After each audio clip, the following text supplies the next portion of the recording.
The day Mara Quinn understood what was really happening to Blackstone Ridge, she was standing in the mud outside the county records office with a stack of papers pressed against her chest and a man she'd never seen before blocking her path. He was well dressed for that kind of town. Wool coat, clean boots, a hat that hadn't seen rain. He looked at her the way men like him always did, like she was something he'd nearly stepped in. "Those aren't your documents," he said. "They're public records," Mara told him. He smiled. It didn't reach his eyes. Public records have a way of disappearing when the wrong people start asking the wrong questions. He leaned in close enough that she could smell the tobacco on him. "You've got a nice little life here, widow's daughter. Small, manageable. I'd hate to see something happen to it." Then he walked away. No threats, no raised voice, just that smile and those words hanging in the cold air like smoke after a fire. Mara stood there in the mud, heart slamming against her ribs, and thought, he knows what I found. If that was you, if a stranger had just told you, without saying a single illegal thing, that your life could be made very small very fast, what would you do? Would you put the papers back? Would you walk away? Mara Quinn didn't walk away. That decision was about to change everything. If you're watching this and you've ever been told to stay in your place, stay with us. Hit that like button, subscribe so you don't miss what happens next, and drop your city or country in the comments. I want to see how far this story travels. The scarf had taken her 11 days. Mara wasn't someone who kept track of time by the calendar. She kept track by work, by how many seams she'd finished, how many pairs of trousers she'd let out at the waist, how many children's dresses she'd hemmed while their mothers stood in her doorway talking about everything except what they actually needed. 11 days of evenings, her hands aching by the end of each one, working the dark wool her father had traded for before he got sick. She'd been saving it for something. She hadn't known what until she figured it out. It was a thank you. That was all it was supposed to be. 3 weeks earlier, one of Ethan Crow's ranch hands, a quiet man named Doss who had a bad leg and never seemed to talk to anyone, had pulled her wagon out of the ditch on the south road when the wheel had broken through a patch of soft ground.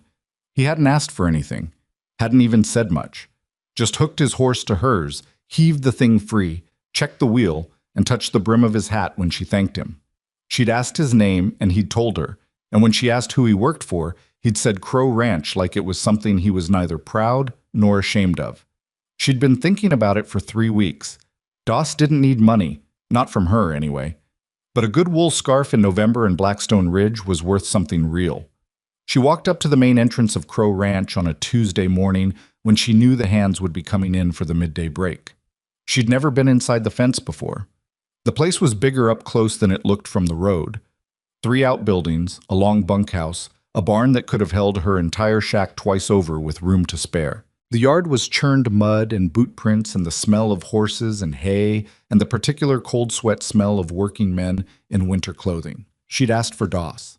A boy of about 16 had disappeared into the bunkhouse and come back with the man himself, who looked confused to see her and then more confused when she held out the scarf. "You didn't have to do that," he said. "I wanted to," she said. "It's November. You could use it." He looked at it for a moment like he wasn't sure how to hold a thing that had been made specifically for him, then wrapped it around his neck once. It fit. She'd guessed right on the length. She'd been about to leave when the other voice came from behind her. "Doss." It was a statement, not a question, and it carried the particular weight of someone who was used to being heard without raising his volume. "Who's this?" She turned around. Ethan Crow was not what she'd expected, and she wasn't sure afterward what she had expected. He was taller than she'd thought, looking at him from a distance across churchyards or on the far side of the street, somewhere in his mid-40s with the kind of face that had been exposed to weather for a long time. Not rough exactly, but settled, like stone that had been worn smooth. He was looking at her with no particular expression, which was almost more disconcerting than contempt would have been. Doss explained. He was economical about it, which she appreciated. Crow looked at the scarf, then at her. "That's good wool," he said. "My father traded for it," she said, "a while back." "Quinn," he said, "you're George Quinn's daughter." "I was," she said. "He's been gone 4 years." Something shifted in his face. Not softness exactly, just acknowledgement. "I'm sorry about your father. I was a straight dealer." It was a strange thing to say, but she understood what he meant. In Blackstone Ridge, being called a straight dealer was about the highest compliment a man could get because there weren't that many of them. She thanked him and left. She didn't think about it again for 2 days. Then she heard what people in town were saying about it. It started at Calloway's Dry Goods, which was where most things in Blackstone Ridge started. She'd gone in for thread and a tin of lamp oil and had become aware, somewhere between the shelves, that the two women at the counter, Louise Hargrave and her daughter-in-law, whose name Mara could never remember, had stopped talking in a way that meant they'd been talking about something they didn't want her to hear. She bought her thread. She bought her oil. She was almost to the door when Louise said pleasantly, "You know, Mara, not every man who's polite to you is interested in being helped by you." She stopped. She turned around slowly. "I left a scarf for a ranch hand who helped me," she said, "as a thank you." "Of course," Louise said. Her tone was a closed door. "We all know that's what it was." The implication was clear enough. She was a poor widow's daughter who had walked onto Ethan Crow's property and made herself visible, and the town had decided what that meant before she'd even gotten home. It didn't matter that the scarf had gone to Doss. The fact that Crow had spoken to her, that was the detail that had traveled. That was the one they were working with. She walked back to her shack and sat at her work table for a while without sewing anything. She was 31 years old. She had a one-room shack on a strip of land that was technically hers, though the taxes on it ate up more of her income than she liked to count. She had a sewing basket, a work table, a cast-iron stove, and 3 shelves of books her father had left behind, including 2 full years of county land records he'd been keeping notes in the margins of before his hands got too bad to hold a pen. She'd started reading those records the winter after he died, partly because she had nothing else to do on the long evenings, and partly because it had felt like spending time with him. George Quinn had been meticulous. Every entry had a date, a name, a parcel number, a note. Some of the notes were dry and factual. Others were questions, little puzzles he'd been turning over. Why would Harlan sell the East Pasture at this price when the water access makes it worth double? Who is purchasing on behalf of? She'd been reading those notes for 4 years, and somewhere in the second year, she'd stopped thinking of it as remembering her father and started thinking of it as work. The pattern had taken shape slowly. That was the thing about it. It wasn't obvious. If it had been obvious, someone would have noticed before her. Or maybe they had noticed and hadn't said anything, which was a different problem entirely. It had started with water. Blackstone Ridge sat in a valley, and the valley had been, historically, well watered. Her father's notes went back far enough that she could read his descriptions of the basin in its better years. Springs that ran clear into June, grass that stayed green well into August, ranches that could carry twice the cattle they carried now. The drought that had been grinding the valley down for the past decade was real. She wasn't disputing that. But her father's notes had made her curious about when it had started and how fast. She'd gone to the county surveyor's records. She'd read 12 years of rainfall logs. She'd compared them against the water output records from the 3 main springs that fed the valley, which were a matter of public record because they crossed property lines and therefore had to be registered. The rainfall numbers were low but not catastrophic, not low enough to explain what had happened to the springs. She'd sat with that fact for a long time. Then she'd started looking at land transfers. The pattern was this: a parcel would struggle, visible signs of financial distress, a missed tax payment, a lien filed, and within 6 to 8 months, a company called Meridian Trust would acquire it at a price that was technically legal but deeply low. The same company, again and again, going back 9 years. She'd counted 14 separate acquisitions. Most of them were water-adjacent, creek beds, spring parcels, riparian rights that looked worthless on their own, but added up to something significant if you held them all together. The man who'd stopped her outside the records office, she didn't know his name. She'd gone back the next morning anyway. The clerk, a young man named Potts, who had the nervous energy of someone who had already been told things he wished he didn't know, had met her at the door. "The records you were looking at yesterday," he said. "They've been requested for review. I can't let you copy them right now." "Requested by who?" He looked past her shoulder. "I'm not able to say." She already had copies. She'd been making them by hand for 6 months, writing out the key entries in the notebook she kept under her work table. She thanked Potts and left and walked the long way home, the same route she always took when she needed to think. She hadn't intended to go to Ethan Crow. The thought hadn't even been fully formed when she found herself at his fence again, 4 days after the records office, on a morning when the cold had a real edge to it and her breath came out in visible clouds. She had the notebook with her. She'd been up half the night going back through it, cross-referencing, second-guessing herself, looking for the explanation that would make it all innocent. She hadn't found one. The gate hand let her through when she asked for Crow directly. That surprised her. She'd expected to be turned away. Crow was in the barn when she found him, doing something with the length of harness that he didn't stop doing when she walked in. He looked at her, then at the notebook under her arm. "Miss Quinn," he said. "I need to show you something," she said, "and I need you to tell me if I'm wrong, because if I'm right, you're in more trouble than you know, and so is everyone else in this valley." He set the harness down. He looked at her for a long moment, not suspicious, not amused, something more careful than either. "All right," he said. She opened the notebook. It took her an hour to walk him through it. She was used to explaining things clearly. Her father had been a patient teacher, and she'd learned from him how to lay out evidence in an order that made sense.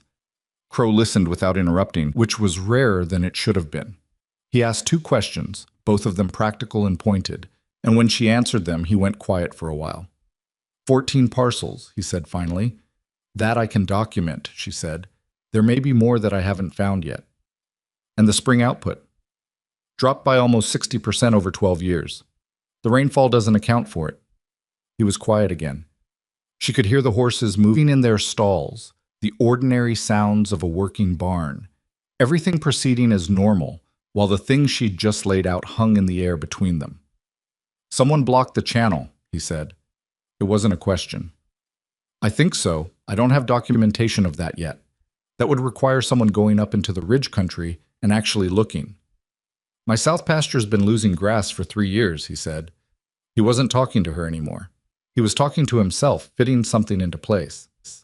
"I thought it was the drought. Everyone thinks it's the drought." "It might have been both," she said. "A real drought and an engineered one, layered on top of each other. That would make it very hard to see." He looked at her then, a direct level look that she found she could hold without flinching. "Who else have you told?" "No one," she said. "You're the first." "Why me?" She had thought about this. She answered honestly. "Because you have enough land that you're not desperate yet. That means you still have something to lose, which means you have reason to fight. And because you listened to Doss when he told you what I did, and you didn't assume you already knew what kind of person I was." He picked up the harness again, turned it over in his hands, set it down. "I need a few days," he said. "The records office is already restricting access," she told him. "I don't know how much time we have." He nodded once, slowly. "I know, I said a few days, not a few weeks." He paused. "Don't talk to anyone else about this. Not yet." "I wasn't planning to." She picked up her notebook. She was almost to the barn door when he spoke again. "Miss Quinn?" She turned. He was looking at her with that same careful expression. "Doss told me the scarf was the best wool he'd seen in a long time. Said you must have worked on it a while." 11 days, she said. He nodded, like that told him something. Maybe it did. She walked back through the yard and out the gate and down the road toward town, the cold air pressing against her face, the notebook tucked under her arm, with everything in it that could either save the valley or get her quietly destroyed. She didn't feel brave. She felt the way she always felt when she'd committed to something she couldn't undo. A little sick, a little steadier than she expected, and very, very awake.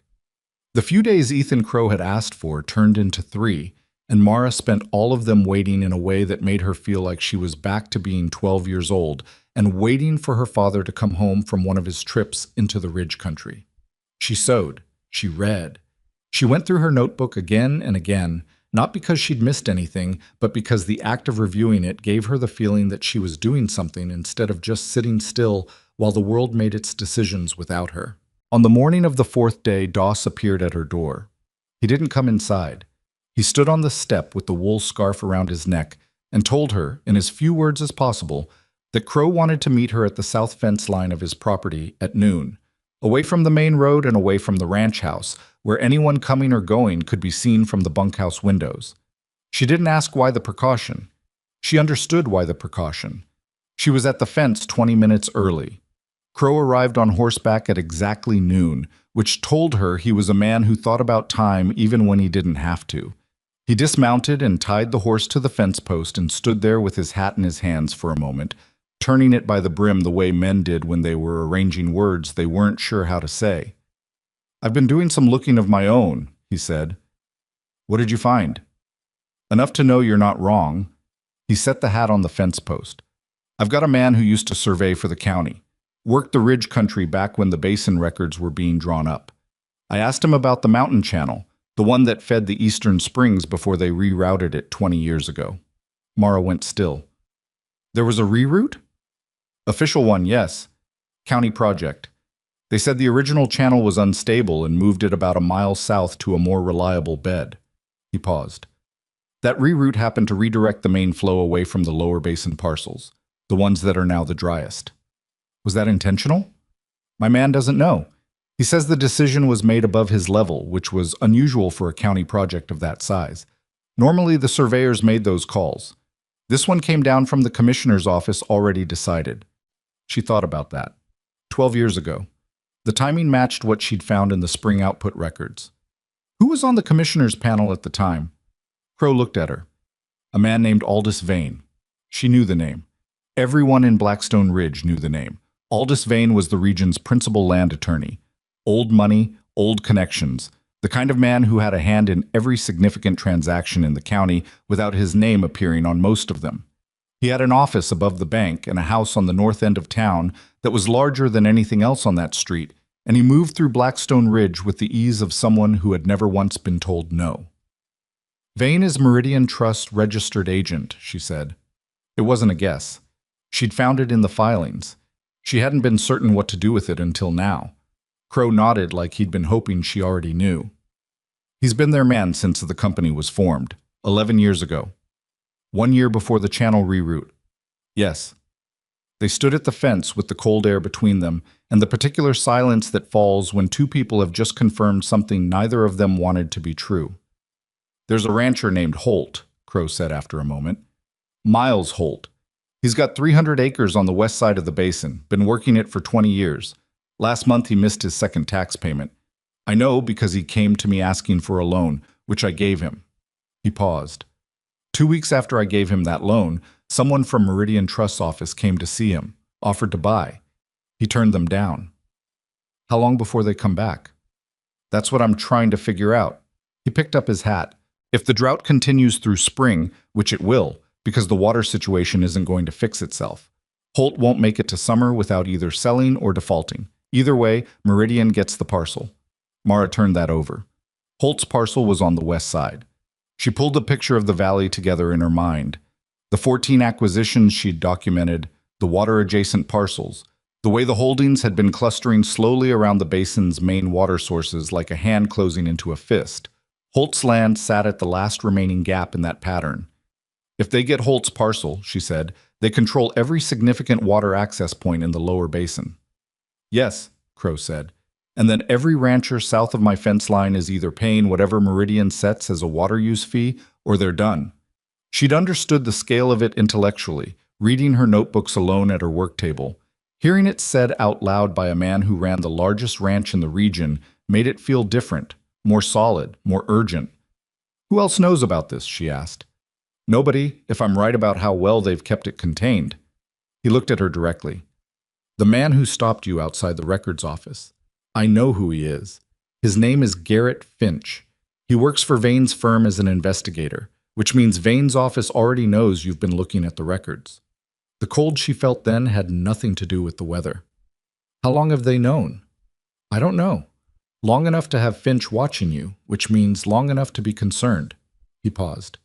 "You said you have copies." "In my notebook. And 2 more I made separately and hid." He nodded.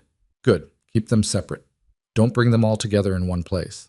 He looked out across his south pasture, brown grass, hard-packed earth, the visible evidence of 3 years of slow water loss that he'd been attributing to weather.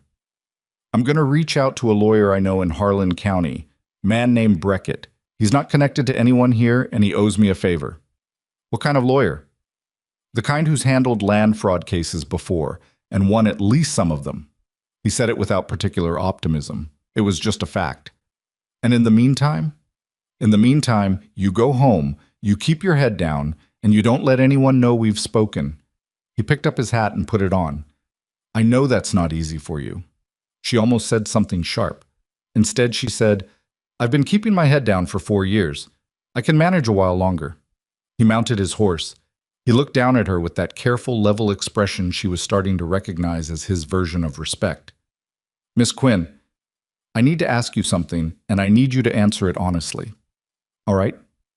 Is there anything in those records that could be used against you? Anything that looks ambiguous or that someone could argue you obtained improperly? She had thought about this. The records I copied were public before they were restricted. My copies were made legally. My father's notes are his personal property, which I inherited. I haven't broken into anything, I haven't bribed anyone, and I haven't taken anything that wasn't mine to have. He held her gaze for a moment. Good, he said finally. That matters. He rode back toward the ranch.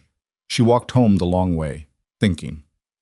The problem with keeping her head down was that the town was watching her anyway. It wasn't obvious. It was never obvious in Blackstone Ridge, where most of the cruelty came packaged in polite concern. But she felt it in the way conversations stopped when she entered Calloway's. In the way the banker's wife, a woman named Gertrude Aldis, who had never in 4 years acknowledged Mara's existence, suddenly appeared at her door one afternoon with a jar of preserved peaches and a bright, inquiring smile.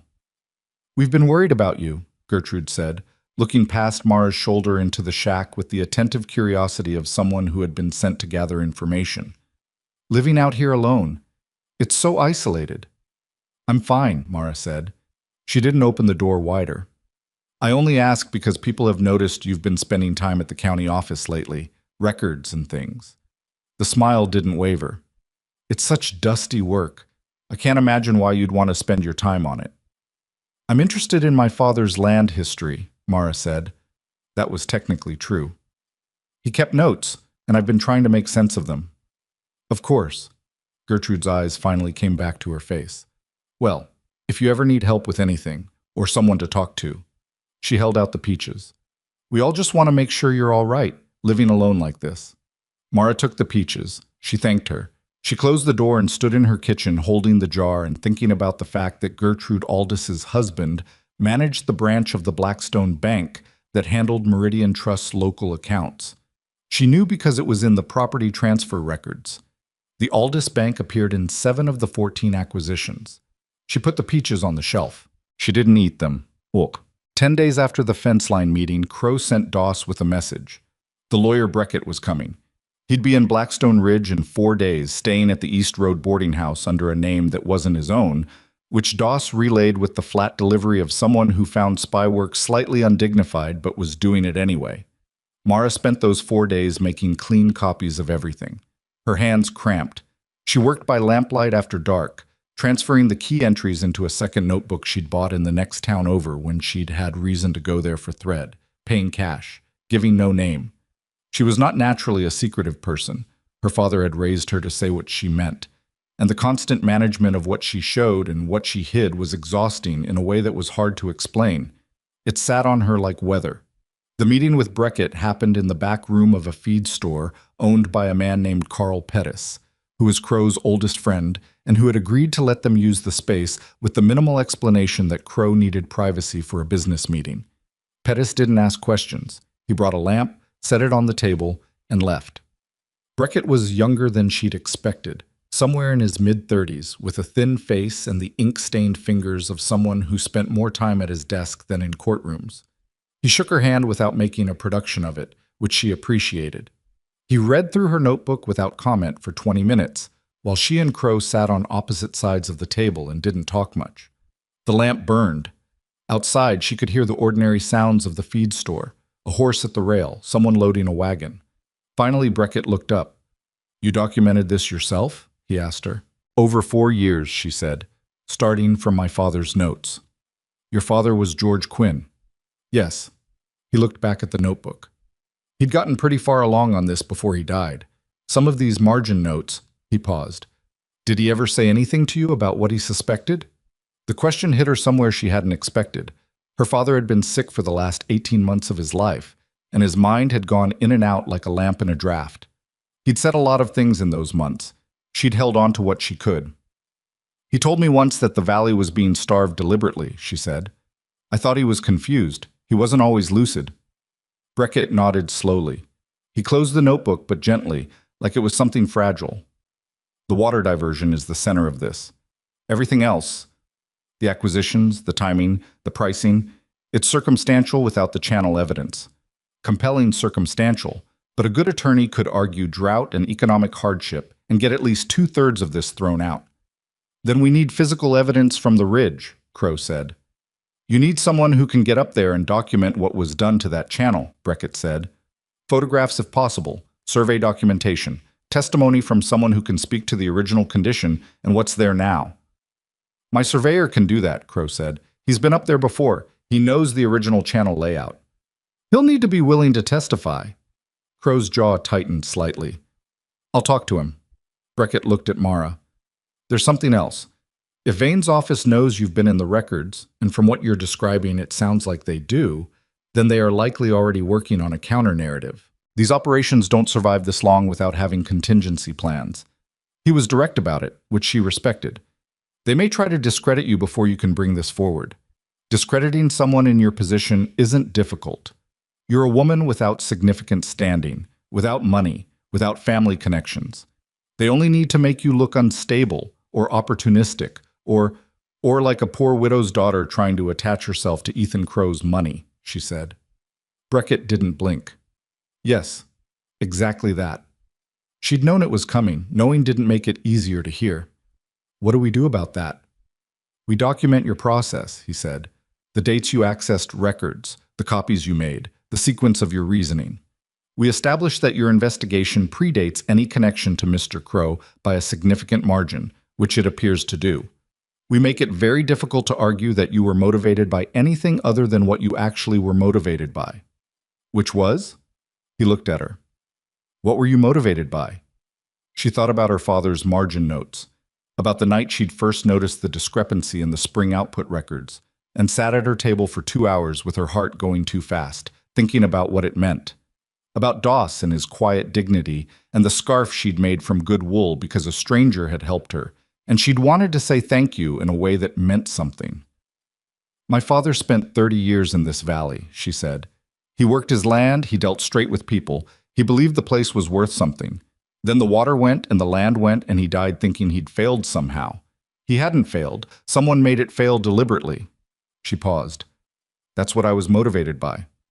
Beckett held her gaze for a moment. Then he picked up a pen. All right, he said. Let's start from the beginning. What? They were in that back room for 3 hours. By the end of it, Mara's hand ached from writing, and Beckett had filled a full pad with notes, and Crow had said maybe 40 words total, most of them useful. The lamp had burned low enough that they were working in near shadow when Beckett finally sat back and looked at what they'd built together on paper. This is workable, he said. It's not fast and it's not certain, but it's workable. How long? Crow asked. If your surveyor can get into the ridge country within the next few weeks and bring back solid documentation, and if the county records can be accessed through state channels before Vane's office has them fully restricted, 3 months, maybe 4, before we have something we can bring to a state land commission. Holt doesn't have 3 months, Crow said. No, Beckett agreed. He didn't offer a solution to that because there wasn't a clean one. Mara thought about Miles Holt, whom she'd never met, but who had become real to her through the abstract fact of his missed tax payments and the loan Crow had given him. 300 acres in 20 years, and a company waiting just out of sight, very patient, very sure of what was coming. Can we tell him? She asked. Warn him, at least? Crow and Beckett exchanged a look. If Holt knows, Beckett said carefully, and if he reacts, if he goes to anyone in town, talks to the wrong person. He might not, she said. He might be exactly the kind of man who keeps something to himself if he's given a reason to. You don't know him, Crow said. No, she said. You do. Crow was quiet for a moment. He's stubborn, he said finally. Not stupid, stubborn. Then maybe he keeps his mouth shut and doesn't sell, she said, which buys us time. It wasn't a perfect solution. She could see on both their faces that it wasn't a perfect solution, but perfect solutions required a different kind of problem. Let me think about Holt, Crow said. What? Walking home that night, late enough that the town was quiet, the main street empty, the cold sharp and clean. Mara became aware that she was being followed. She didn't stop walking. She didn't turn around. She'd read enough of her father's margin notes to know that stopping and turning was exactly what you didn't do, because it told the person behind you that you knew, and once they knew you knew, the situation changed. She kept her pace steady. She took the route she usually took, right up until the last intersection before her road, where she turned left instead of right, and went 2 blocks out of her way through the petty side street and then doubled back through the narrow gap between the tannery and the feed store. She'd walked this town every day for 4 years. She knew every shortcut, every alley, every place a fence had a gap. By the time she reached her shack, there was no one behind her. She bolted the door. She stood in the dark for a moment, listening, heart loud in her ears, before she let herself light the lamp. She sat at her work table and opened her notebook. She wrote down the date in a single line. I believe I was followed home tonight. The investigation is visible. Then she closed the notebook and put it in its place under the table, below the loose board where the second copy already was. She did not sleep well. She hadn't expected to. The next morning, she went to see a woman named Nell Foss. Nell was 60 years old and had been living in Blackstone Ridge since before most of the current residents were born. She ran the only boarding house on the East Road, the one where Breckett was staying, and she had the particular quality of someone who had seen everything and filed most of it away without comment. She'd been George Quinn's friend, which meant she was one of the few people in town who had known Mara since she was a child and felt no need to perform an opinion about her. Mara didn't tell Nell everything. She told her enough.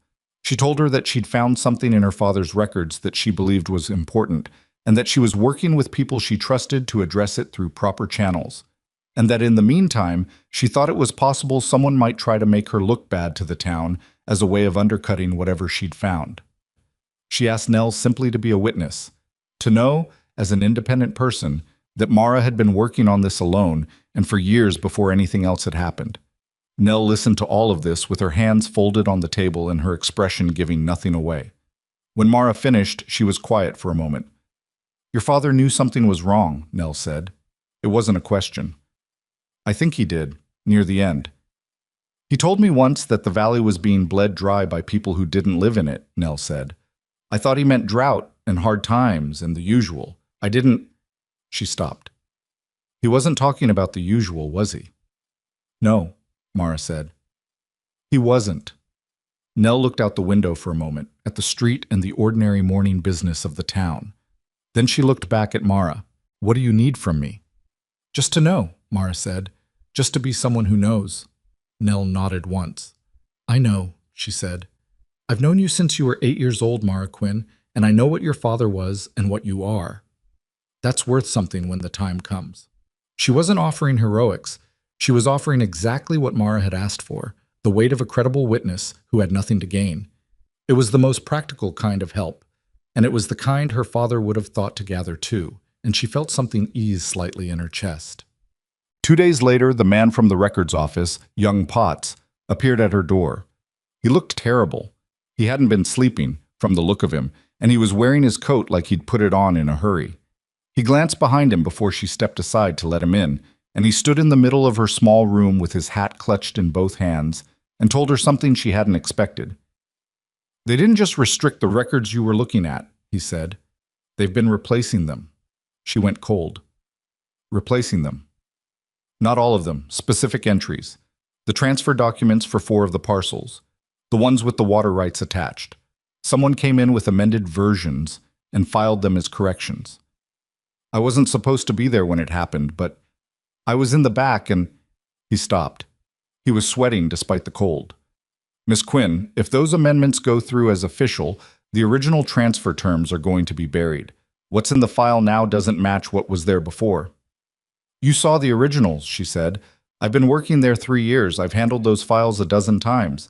She looked at him. He was frightened, genuinely frightened, the kind that made your hands shake and your voice go thin, not the kind that made you stupid. Mr. Potts, she said carefully, what made you come here? He was quiet for a moment. My father farmed 12 acres on the East Basin. 7 years ago, he sold to a company called Meridian Trust, because the water on his land had been going bad for 2 years and he needed the money. He always thought he'd sold too cheap. He looked at his hat.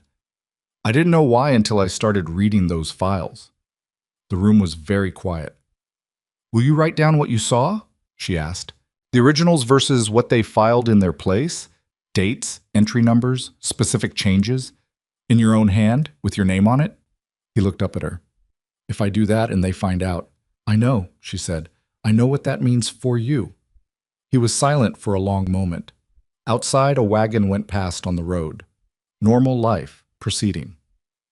My father worked that land for 18 years, Potts said. He said it quietly, like he was telling it to the floor. He worked it, and he lost it, and he died thinking he just wasn't good enough to hold on to it. Mara Quinn knew exactly what that felt like. She didn't say so, she just waited. Get me paper, Potts said. She got him paper. She got him a pen.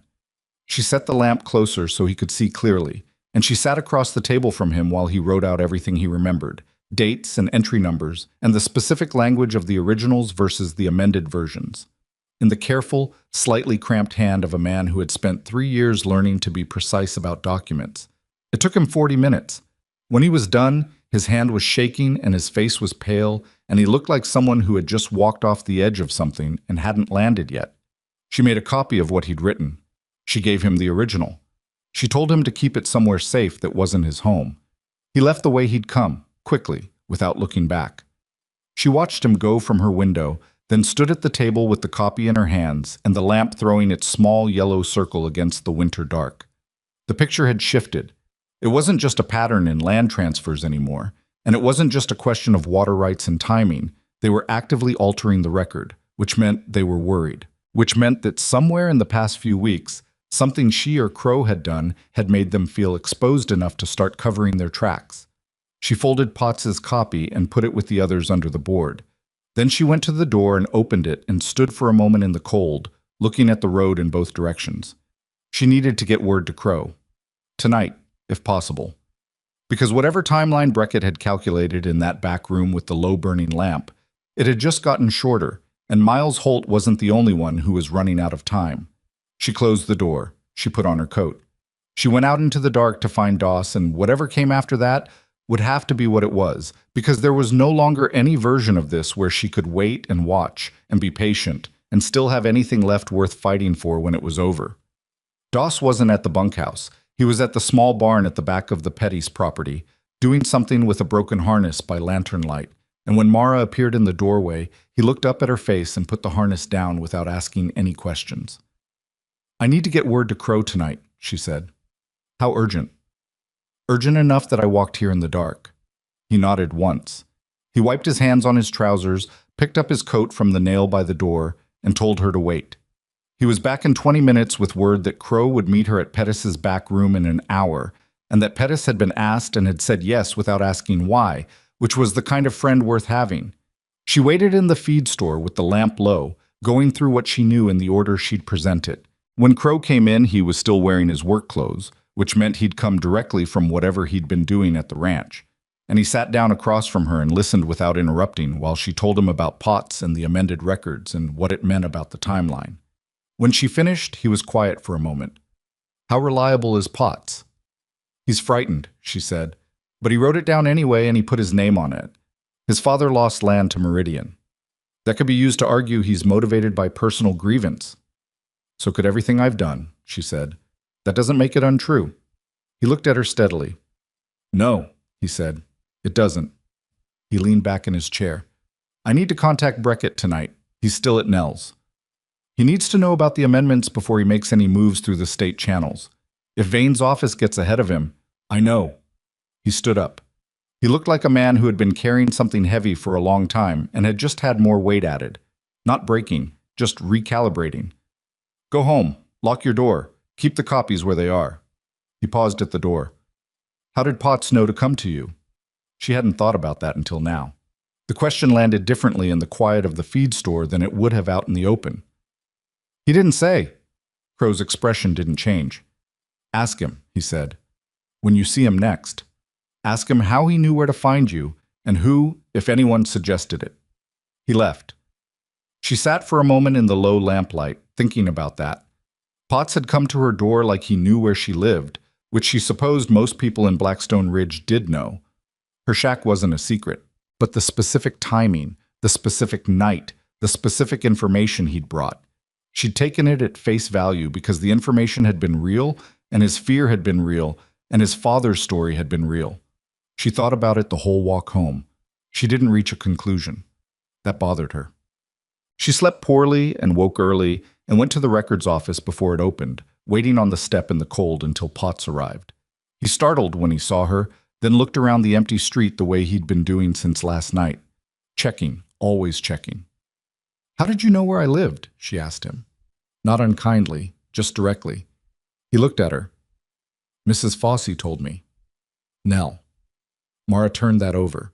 She'd told Nell that people might try to discredit her, that she needed a witness. She hadn't told Nell about Potts or the records office, but Nell was old and had been in this town forever, and had known things Mara hadn't known for most of Mara's life. "Did she tell you to come to me?" Potts hesitated. "She told me that if I knew something about the land records that wasn't right, there was someone who would know what to do with it." He paused. "I'd been sitting on what I saw for a week. I didn't know what to do." Then Mrs. Fossey said, she said George Quinn's daughter had her father's head for records, and her father's sense of what mattered. She said I could trust you. Mara exhaled slowly. All right. That was Nell being Nell. Old woman, long memory, the particular instinct of someone who had been watching a town for 60 years and knew which threads to pull. It was all right. "Has anyone from Vane's office spoken to you since you filed those amendments?" she asked. "Not yet.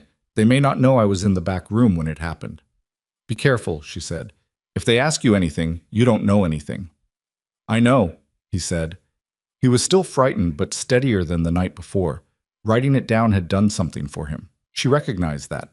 She'd felt it herself, the first time she'd gotten her father's notes into a coherent order and seen the shape of what he'd found. Putting a true thing on paper made it harder to pretend you hadn't seen it. Book. Breckett left Blackstone Ridge 3 days later, quietly and early, before the town was fully awake. He took Mara's copied documentation with him. The originals stayed hidden under the board. And he carried Potts's written account folded inside the lining of his coat, which he mentioned only to Crow, and which Crow mentioned to Mara in passing as a detail she found both sensible and slightly grim. The plan, as Breckett had revised it, he would file for access to the original pre-amendment records through the State Land Commission in the capital, arguing that a pattern of suspicious alterations in county filings warranted state review. It was a slow process.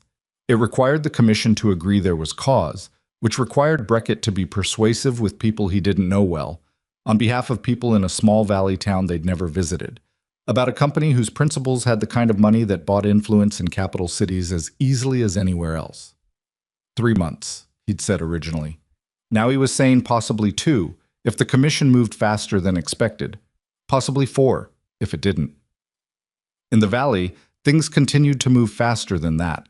Miles Holt came to Crow's ranch on a Tuesday morning, Crow told Mara this afterward, and sat in the ranch kitchen with his hat in his hands, and told Crow that Meridian Trust had sent a second representative, a different man than the first, with a new offer that was somewhat better than the original, but still well below what the land was worth.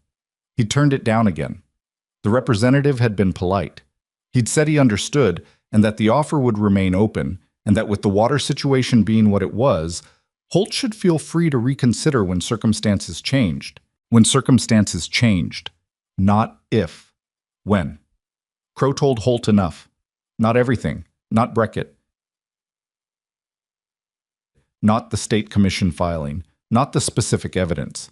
But enough that Holt understood the water shortage was not weather, and that there were people working on it, and that if he could hold on for another few months without selling, it would be worth it.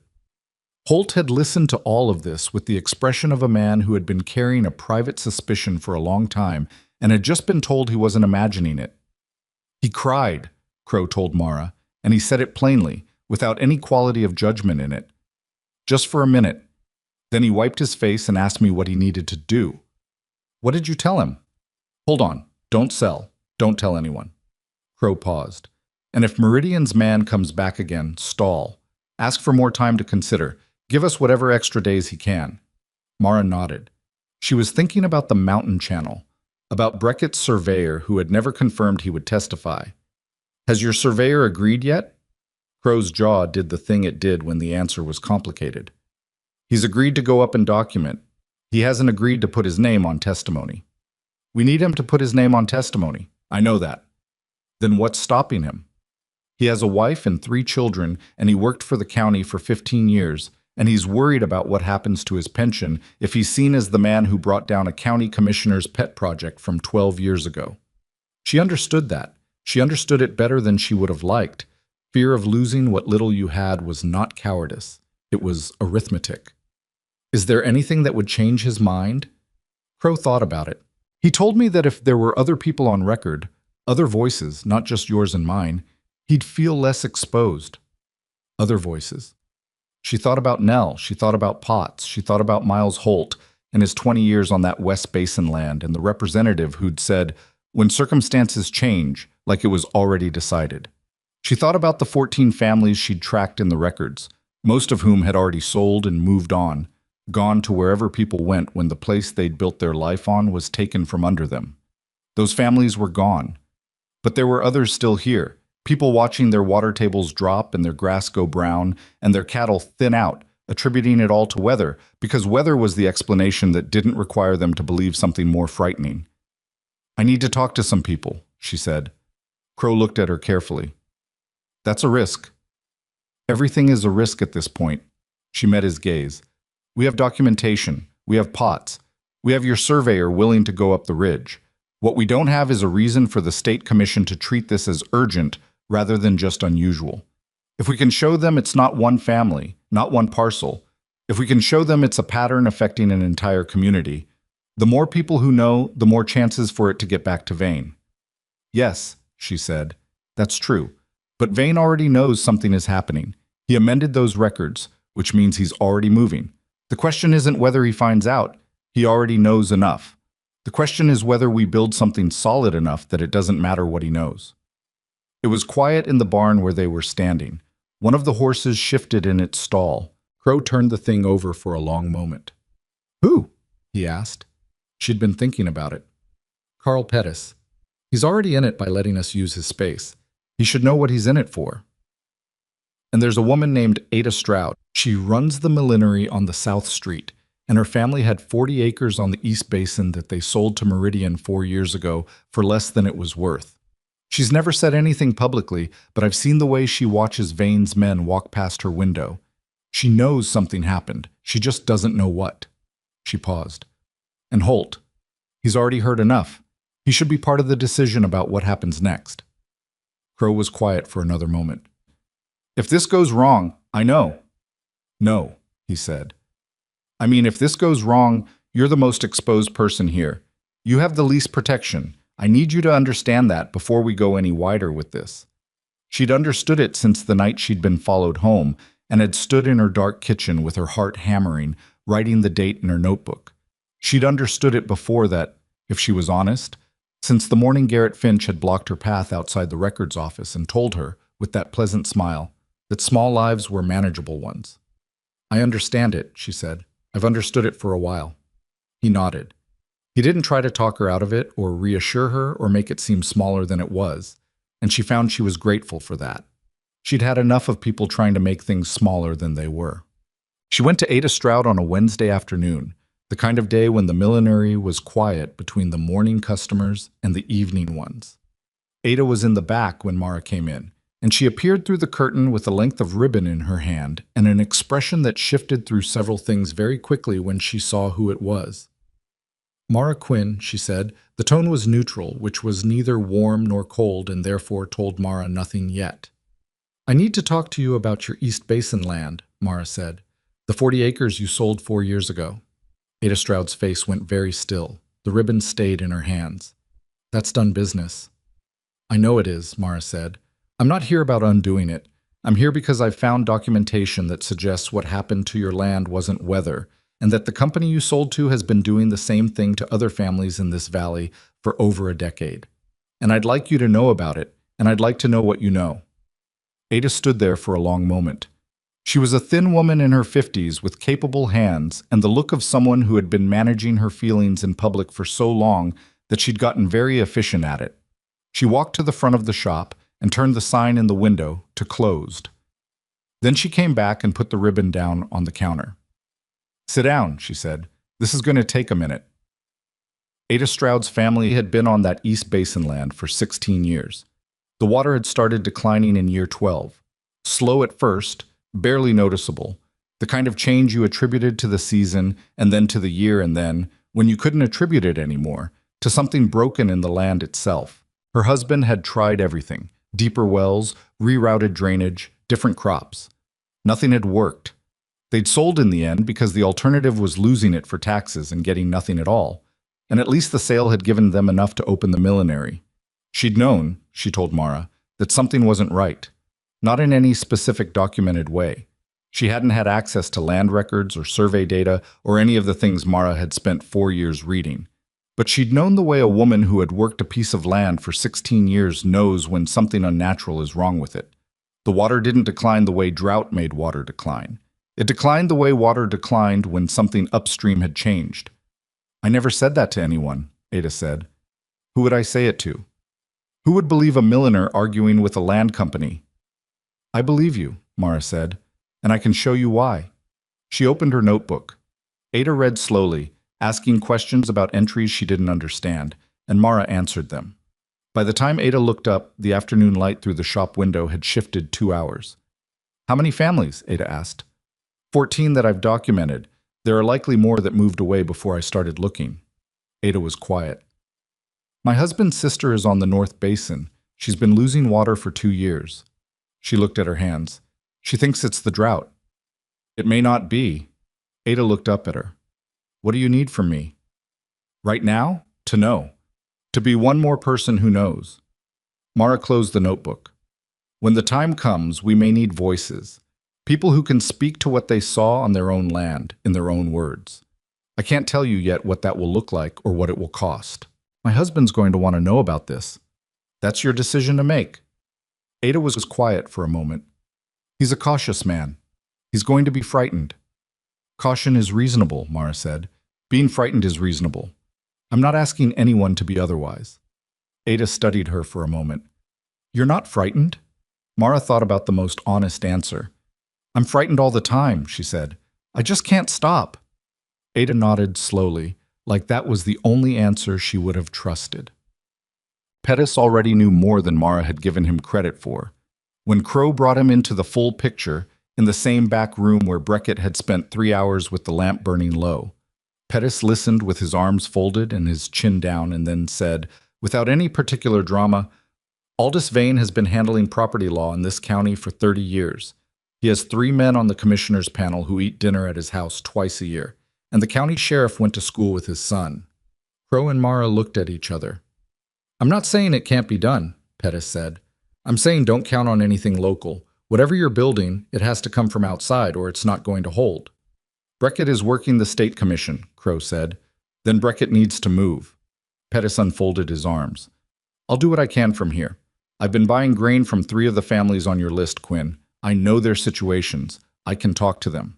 He looked at Mara. "Your father would have been the one to do this.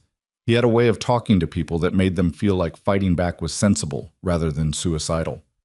She felt that in a place she'd learned to keep quiet. "I know," she said.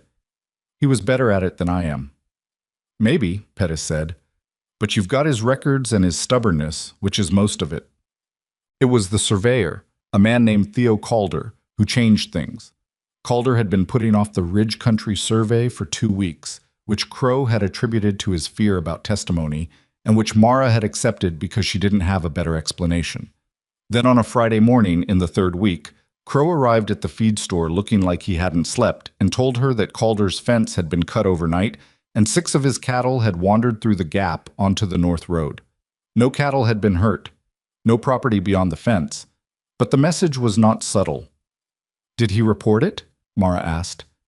"To the county sheriff," Crow said, with the same tone Pettis had used when he'd mentioned the sheriff's friendship with Vane's son.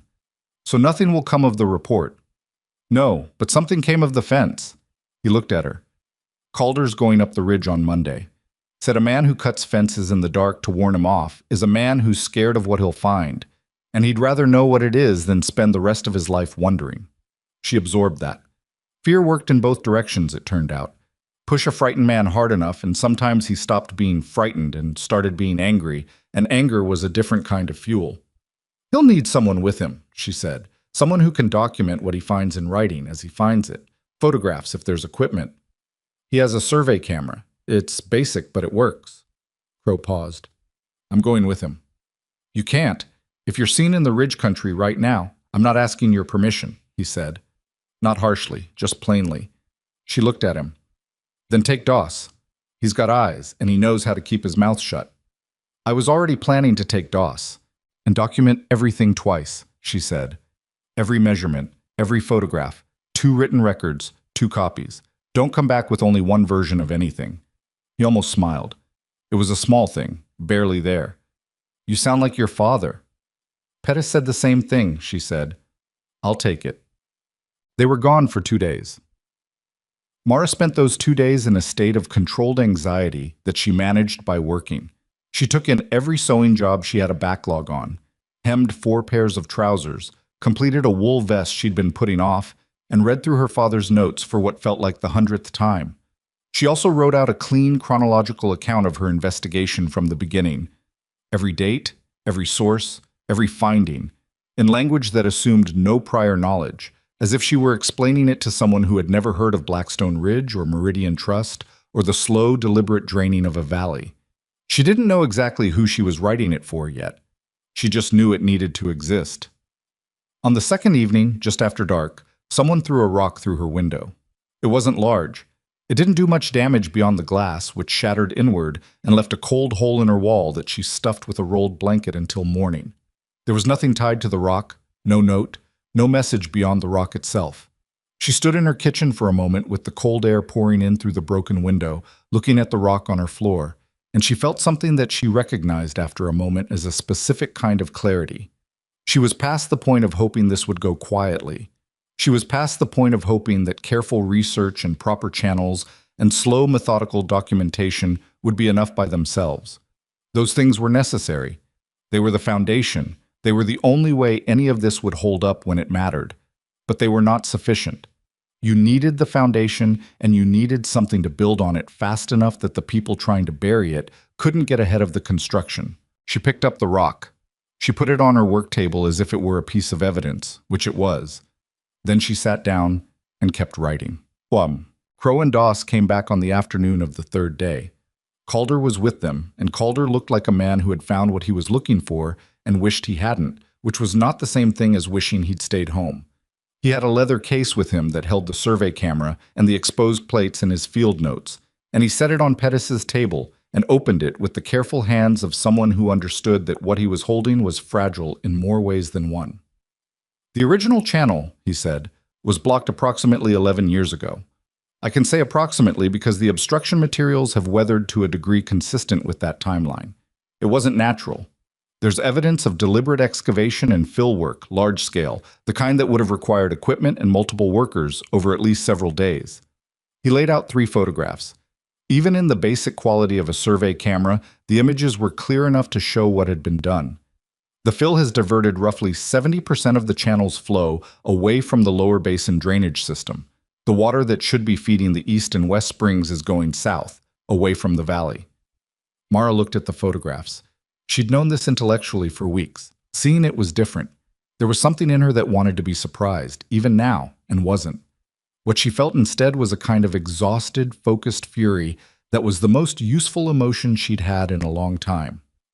Can you testify to this? She asked Calder. He looked at the photographs for a moment. My wife says I should, he said. She found out about the fence. What do you say? He looked up.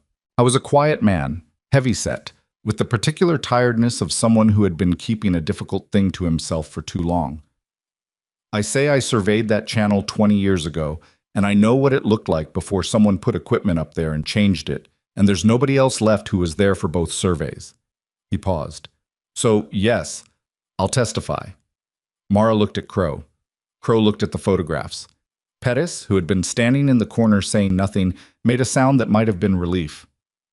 "I need to get these to Beckett," Mara said. "I'll ride to Harlan County tomorrow," Crow said. "Tonight," she said. "It should be tonight." He looked at her. She didn't explain about the window. She'd tell him later. But something in her face told him enough. "Tonight," he said. She wrote a letter to Beckett while Crow prepared to ride, working by lamplight at the corner of Pettis's table, writing quickly but precisely. She told him about the amended records and pots. She told him about the photographs and Calder's willingness to testify. She told him about Pettis and Ada Stroud and Miles Holt and the slow, difficult work of building a coalition of voices out of people who were frightened and tired and had already lost too much to feel certain of anything. She told him that the timeline had to move faster, that someone had cut Calder's fence and broken her window, and that Vane's office was no longer being subtle. She gave the letter to Crow. He folded it into his coat, the same place Beckett had carried Potts's account, and said nothing dramatic about it, because he wasn't a dramatic man. "Be careful," she said. Always, he said. Then with a slight pause, "You too." She stayed at the feed store after he left, going over the photographs with Calder and taking her own written notes from his verbal account, because 2 records were always better than 1, and she'd been raised by a man who never assumed that a single copy of anything important was enough. Outside, Blackstone Ridge was doing what it always did after dark, going quiet, turning inward, proceeding under the assumption that tomorrow would be much like today. It would not be much like today. She didn't know yet what it would be, but she knew that the things she and Crow and Calder and Potts and Pettis and Ada and Holt and Nell Fossey had been quietly, carefully building in the margins of this town's regular life was now large enough that it had its own weight, its own momentum, and that the people trying to stop it were going to have to work a great deal harder than a cut fence and a broken window to do it. She kept writing until her hand ached. Then she stopped, packed her notes away, said goodnight to Pettis and Calder, and walked home through the cold and the dark with her eyes open and her pace steady, and she did not run, and she did not look behind her more than twice. Beckett's reply came 6 days after Crow rode to Harlan County, carried back not by Crow himself, but by a man Beckett trusted, a former land commission clerk named Aldridge, who had left state employment 2 years earlier under circumstances that had never been fully explained, and who had, according to Beckett's letter, very specific reasons for wanting to see Meridian Trust examined by people with the authority to do something about it. Mara read the letter twice at her work table, then a third time to be sure she hadn't misread the central piece of it. The State Land Commission had agreed to open a preliminary inquiry. Not a full investigation, not yet, but an inquiry, which meant they had reviewed sufficient cause to look further. It meant that the amended records in the county office were now subject to state scrutiny and could not be altered again without constituting an additional offense. It meant that Aldous Vane's ability to manage this situation locally through the county commissioner panels and the bank and the sheriff who had gone to school with his son had just become significantly more complicated. It also meant, Beckett's letter made clear, that the next 4 to 6 weeks would be the most dangerous period of the entire proceeding. An inquiry without a full investigation was a fragile thing. It could be derailed, delayed, quietly discouraged by the right pressure applied to the right people at the commission level. Meridian Trust had money and Vane had connections, and both of those things traveled well.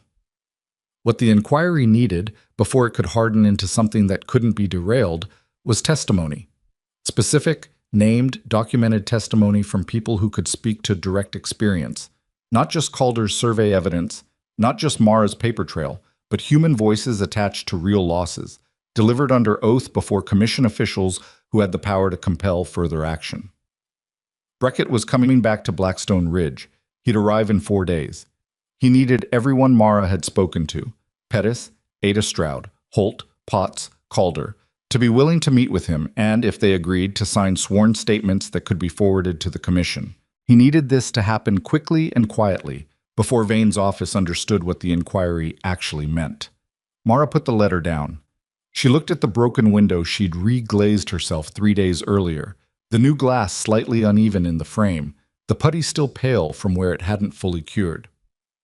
She thought about 5 people, each of them frightened in different ways and for different reasons, each of them carrying a private calculation about what they stood to lose, and she thought about what it would take to ask them to put their names on paper before a state official when the man who'd cut Theo Calder's fence at midnight and thrown a rock through her window was still walking around Blackstone Ridge in clean boots and a good wool coat. She folded the letter. She put on her coat. She went to find Nell Fossey first, because Nell was the one person in this town who had never once treated information as a burden. Nell read Brackett's letter at her kitchen table with her reading glasses on and her tea going cold beside her.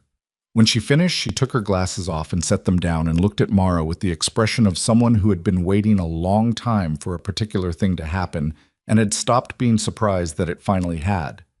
"He's right about the timing," Nell said. "Vane's going to find out about the inquiry. He probably already knows. Men like that have ears in capital offices." "I know," Mara said, "which is why Brackett needs the statements before Vane has time to work on people." "Who are you most worried about?" Mara thought about it honestly. "Potts. He's the youngest and he has the least to stand behind. And his position at the records office means Vane's people can reach him every single day." She paused. "And Holt. He's angry and that's useful, but angry men make decisions fast and not always well." Nell nodded. "Ada will hold. She's been holding that anger for 4 years already. She knows how to manage it." She picked up her tea, found it cold, set it back down. "What do you need from me?" "Be there when Brackett meets with them. Not as a witness in the formal sense. He has what he needs for that. But as," Mara tried to find the right word, "ballast. Someone who's been here long enough that people trust her read of the situation." Nell looked at her for a moment. "You're asking me to be your character witness without calling it that." "Yes," Mara said. "I suppose I am." "Your father would have asked more directly." "My father was better with people than I am." Nell smiled, which was a rare enough event that it tended to mean something. "He wasn't, actually. He was just less aware of the gap." She stood up. "I'll be there. Tell me when and where." "What?" Crow came back to Blackstone Ridge the same day. Mara was making her rounds. She didn't see him until that evening, when Doss appeared at her door and said simply that Crow was at Pettis's and wanted to talk. She'd been half expecting something to have gone wrong during the 6 days he'd been traveling, some problem that had developed in the valley while she'd been managing the local pieces, and the expression on his face when she walked into the feed store's back room confirmed that something had. He was sitting at the table with a piece of paper in front of him. Not Brackett's letter. She'd already shared the relevant contents with him through Doss. Something else. "Sit down," he said. She sat. "Garrett Finch, Vane's investigator, the man who stopped you outside the records office, has been making inquiries around town. Not subtle ones. He's been asking people about you specifically, your habits, your finances, your relationship with me." He paused on that last phrase just long enough that she understood he was being precise about the word relationship and what Finch had been implying by asking about it. He spoke to Louise Hargrave. He spoke to the banker Aldous. He spoke to 2 of the women who bring me sewing work. She kept her expression level. "What kind of questions?" "Whether you've been struggling financially, whether you've expressed bitterness about losing your family's ranch, whether people have noticed you spending time at my property." He looked at her directly. "He's building a story. A poor woman with a grievance, attaching herself to a wealthy rancher, manufacturing a conspiracy to make herself relevant, and possibly to extort a settlement from a legitimate land company." She'd known this was coming. Brackett had told her it was coming. Knowing it and hearing the specific shape of it were 2 different things. Who's listening to him?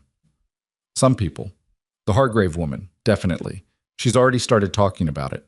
The Aldous family will stay quiet until they see which direction the wind blows. He picked up the paper. "But here's the part I needed to tell you in person. Finch went to see Potts yesterday afternoon, at the records office. I found out from Calder, who heard it from someone who works in the building." Her stomach tightened. "What happened?" "I don't know yet. Potts didn't come to work this morning." The tightening became something more specific and harder. "Where is he?" "I don't know that either." Crow set the paper down. "I've had someone looking. He wasn't at his rooming house last night." She stood up. She wasn't sure why standing helped, but it did. "Finch either scared him off or he got to him some other way," Crow said. "Yes. I've been considering both." He was careful in the way he said it, which told her he'd been sitting with the worst version of the possibilities for longer than she had. "We need to find Potts before Brackett gets here.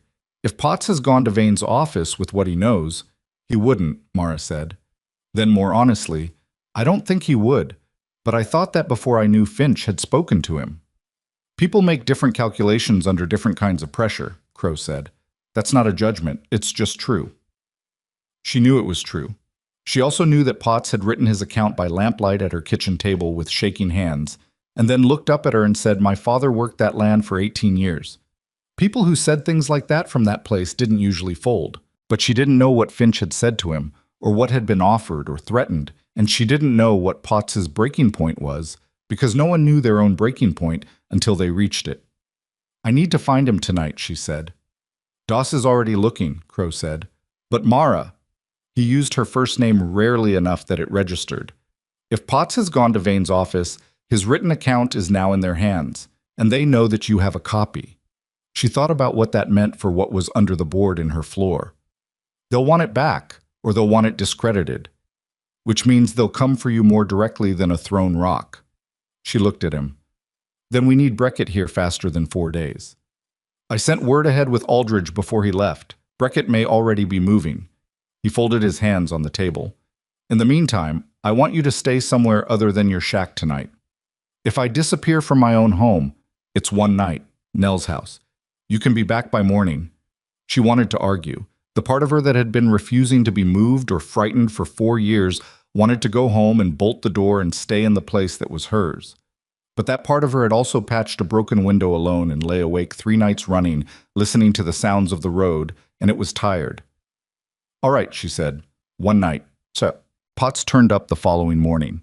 He came to Nell's house, not Mara's shack, which meant either that Nell's was his second stop or that someone had told him where she was.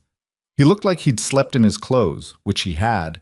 He'd spent the night in the hayloft of a livery stable on the East Road, he told her, because after Finch had left the records office, he'd stood at his desk for 20 minutes trying to think clearly and had decided that going home was the one thing he definitely shouldn't do. What did Finch say to you? Mara asked. They were in Nell's back room, the 3 of them. Nell had brought coffee without being asked and had sat down in the corner like she was part of the furniture, which was a skill Mara had come to appreciate deeply. He said he knew I'd been feeding information to a woman with a personal vendetta against Meridian Trust, Potts said. He was holding his coffee with both hands. He said I'd been misled about what she was doing and why. He said the documents I'd described as amendments were routine corrections that the office had a legal right to make, and that my characterization of them as replacements demonstrated that I'd been manipulated into misunderstanding standard procedure. That's not what they were, Mara said. I know that, Potts said with a flash of something sharp. I was there. I read both versions. I know what a routine correction looks like, and I know what a replacement looks like. He's wrong, and he knows he's wrong. What did you tell him? I said I didn't know what he was talking about. I said I'd noticed the files had been updated and hadn't thought anything more about it. I said I certainly hadn't spoken to anyone about office records. He looked at his coffee. He didn't believe me. He said he hoped I understood that providing false information to the county records office, or removing documents or describing them inaccurately to unauthorized parties, was a matter that could affect my employment and potentially my legal standing. There it was. Not a threat with a knife in it. A threat with a ledger. The particular kind of violence that men like Finch and Vane had perfected. The kind that arrived in suits and spoke in the language of legal consequence and left you feeling like the floor had tilted without anyone touching you. He's trying to make you think you did something wrong, Nell said from the corner. Her voice was calm. You didn't. He's hoping you'll come to believe the story he's telling about what happened before anyone else can tell you the true one. Potts looked at her. He looked at Mara. He looked like a young man who had walked into something larger than he'd understood when he started and was in the process of deciding whether to keep walking. My account, he said. The one I wrote at your table. They know about it? They suspect it exists, Mara said. They may not know exactly what's in it. My copy is secure. She paused. The question is whether you want to stand behind it. He was quiet for a long moment. Outside, Nell's house made its small sounds. A board settling, the stove ticking. Ordinary life, all of it. If I stand behind it, he said, and the commission doesn't move fast enough, or the case falls apart, then you've lost your job and possibly more, Mara said. She wasn't going to soften it. That's the real calculation. I can't tell you it isn't. But if it works, the people who've been stealing water from this valley for 11 years are held accountable by a state body with the authority to reverse what they've done and prevent them from doing it again. She looked at him steadily. I can't promise it works. I can tell you that every piece we have is real, and Beckett is good, and the commission has agreed to look. That's more than we had 3 months ago. Potts set his coffee down. He looked at his hands. He was maybe 24 years old, Mara thought, young enough that this was still the kind of decision that felt enormous because he hadn't yet had enough of them to know how you got through to the other side. She remembered being that age and her father being sick, and looking at his land records for the first time and thinking, this is too large, I can't hold it. She'd held it anyway. You mostly could. I'll stand behind it, Potts said. He said it quietly, like he was telling himself as much as her. Nell made a small sound in the corner that might have been approval and might have been relief, and was probably both. Beckett arrived not in 4 days but in 2, which meant he'd already been on the road when Aldridge had reached him with Mara's update. He came in the early morning, before the town was active, and went directly to Nell's boarding house where Crow had arranged for him to have a room under the same borrowed name as before. He looked tired and purposeful, which was a combination she'd come to associate with people who were doing something real under time pressure. He shook her hand. He said, without preamble, the commission has set a date, 6 weeks from now, preliminary hearing, Capital City, before 3 commissioners. Everything we have needs to be in formal sworn statements and submitted at least 10 days prior. 6 weeks. She did the arithmetic automatically. That's enough time if we start immediately. We start today, Beckett said. I need to meet everyone individually. Calder first. His survey documentation is the structural core of the physical evidence. Then Potts, then the others. He looked at her. And you. Your chronological account needs to be formalized into a sworn statement. Everything from the first time you accessed the county records through every contact you've had with the evidence. Including Crow? Including everything. The commission needs to understand the full picture of how this investigation developed. Transparency about the process is one of the strongest things we have against a story of personal vendetta. She'd been expecting this. She'd been preparing for it, in the same way she prepared for everything, methodically, with her eyes open. The town's story about her and Crow was already circulating, half-formed and ugly, the product of Finch's quiet work through Louise Hargrave and the bank. Putting the truth on a paper under oath was the only counter to it that would actually hold. All right, she said. The meetings happened over 3 days, in Nell's back room in the Pettis feed store and one tense session in Calder's own kitchen when he decided he didn't want to leave his property unattended overnight anymore. Beckett was patient and precise. He asked every person the same kind of questions: what they had seen, when they had seen it, what they had done and why, what they had lost. And he listened without hurry and wrote everything down and asked them to read his summary back and confirm it and then sign. Ada Stroud's session lasted 2 hours. She talked about 16 years on the East Basin land with a specificity that made Mara's chest ache. The particular way the springs had looked in a good year, how her children had played in the creek bed that had been dry for the last 4 years, the exact date she'd signed the sale papers, and what she'd felt like driving away from the property for the last time. Beckett wrote all of it. Ada signed her name at the bottom in steady handwriting and looked at Beckett and said, whatever happens, I want those people to know that I know what they did. Even if nothing else comes of it, I want them to have to sit across a room from someone who knows. They will, Beckett said. That I can promise you. Mara's own session was the last and the longest.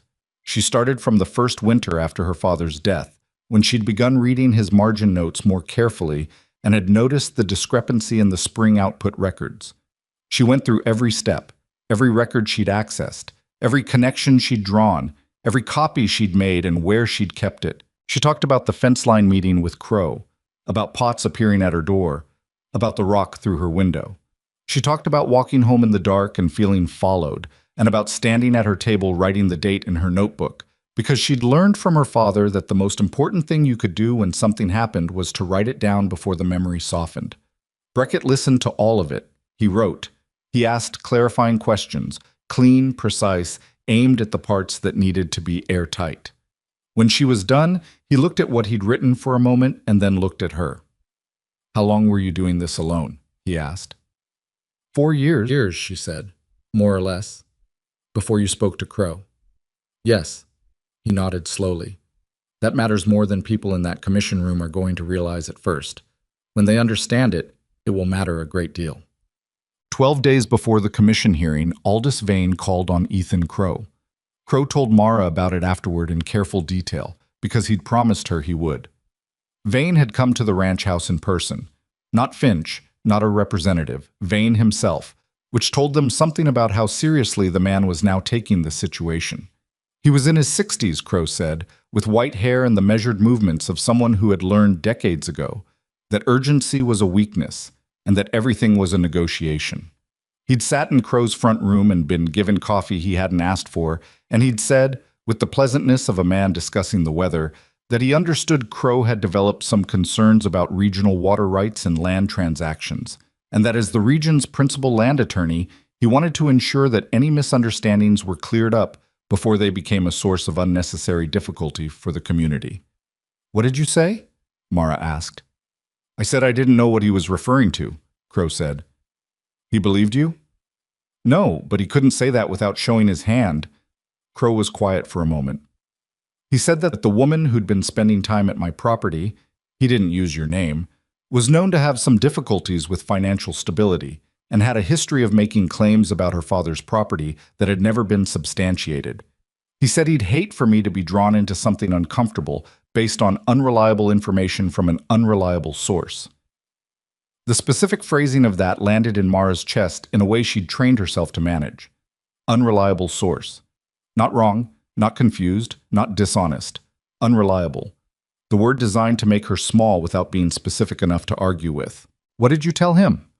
I told him I appreciated his concern and that I'd be sure to evaluate all the information I received with appropriate care. He paused. He smiled when I said that. It was the smile of a man who thought he'd just been understood. Did he offer anything? Not directly, but before he left, he mentioned that several of the parcels Meridian Trust holds in the South Basin might be available for acquisition at favorable terms for a buyer with my resources. He said it almost as an aside, like it was just something that had occurred to him. She understood. Buy in. Take a piece of what we've built, make yourself a beneficiary rather than an adversary, and suddenly the inconvenient question of how it was built stops being your problem. It was elegant in its way.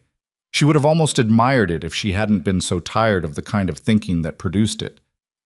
What did you say to that? I said I'd keep it in mind. He looked at her evenly. He left satisfied. I'd rather he be satisfied and wrong than suspicious and right for as long as possible. She nodded. She thought about the 6 weeks that had been and the 12 days that remained and everything that still had to hold in place. Breckett needs to know about the visit. I'm meeting him tonight. And Calder. If Vane is making social calls on the major players, Calder's fence is probably next. Calder's wife has a brother who's staying with them, Crow said. Started 2 days ago. Large man, used to work cattle drives. He said it without inflection. It was just a fact about Calder's domestic arrangements. Mara almost smiled. Convenient. Very, Crow agreed. 3 days before the commission hearing, Finch made his final move. It was Louise Hargrave who delivered it. Mara didn't think Louise knew she was delivering it, which was perhaps the most depressing part. Louise stopped her on the main street in full daylight in the way that made a refusal to stop and listen into a public scene, and told her, with the particular bright concern of a woman performing care she didn't feel, that people in town were talking and she thought Mara should know. What people were saying, according to Louise, was this, that Mara Quinn had attached herself to Ethan Crow's cause, a cause related to some dispute Crow had with a land company over water rights, and had been representing herself as an independent investigator when in fact she was working on Crow's behalf and had been since the beginning, that the records she claimed to have been studying for years were records she'd accessed recently, at Crow's direction, looking for ammunition in a business dispute, that the scarf she'd given to Crow's ranch hand had been a deliberate first approach, a way of getting access to the wealthiest rancher in the region so she could make herself useful to him and secure her own financial position. Mara stood in the street and listened to all of this. She kept her face still. She'd spent 4 years keeping her face still in Blackstone Ridge, and she was very good at it. "Thank you, Louise," she said when it was finished. "I'll keep that in mind." She walked home. She sat at her work table. She picked up her pen, wrote the date, and wrote out everything Louise had said, verbatim, as close as she could reconstruct it. Then she wrote, "This account reaches me 3 days before the commission hearing. The timing is not coincidental." She signed and dated it at the bottom and put it with the rest. Then she did something she hadn't done in a long time. She took out the scarf she'd begun when her father died and never finished. Not the one she'd given Doss, a different one she'd started for herself and had put aside when the records started demanding all her evenings. She worked on it for an hour. Her hands knew what they were doing without direction. The wool was dark blue, the same shade as the sky just before it went fully dark. And the work of it was simple and steady and asked nothing from her except attention. She thought about her father. She thought about 16 years on the East Basin land and Ada Stroud driving away for the last time. She thought about Potts in the hayloft with his coat on and Calder going up the ridge because a cut fence had made him angry enough to stop being afraid. She thought about Miles Holt still on his 300 acres, still holding, still saying no to the representatives who came to his door with their patient smiles and their certainty about what when meant. She thought about the commission room in the capital city, 3 officials sitting behind a table, and the stack of sworn statements Beckett was going to put in front of them. 14 land transactions, 11 years of records, 2 surveys of a mountain channel, the testimony of people who had lost things they'd built with their hands and their time and were willing to stand up and say so out loud in front of strangers. She worked on the scarf until the lamp needed trimming. Then she put it away, trimmed the lamp, and went to bed. She slept better than she had in 3 months. The morning they left for the capital city, it was still dark. Mara had been awake before the lamp needed lighting, which told her something about the state of her nerves that she didn't particularly want to examine. She dressed in the best clothes she owned, a dark wool skirt and a jacket she'd made herself 2 winters ago, cut from fabric she'd been saving for something that warranted it. She'd never been sure what that occasion would be. Now she knew. She packed her notebook, the clean chronological account she'd prepared for Beckett, and the 2 backup copies she'd kept separate from everything else. And she stood at her work table for a moment looking at the room she'd lived and worked and thought in for 4 years. The loose board in the floor, the reglazed window with its slightly uneven glass, the shelf of her father's books with his margin notes visible on the spines.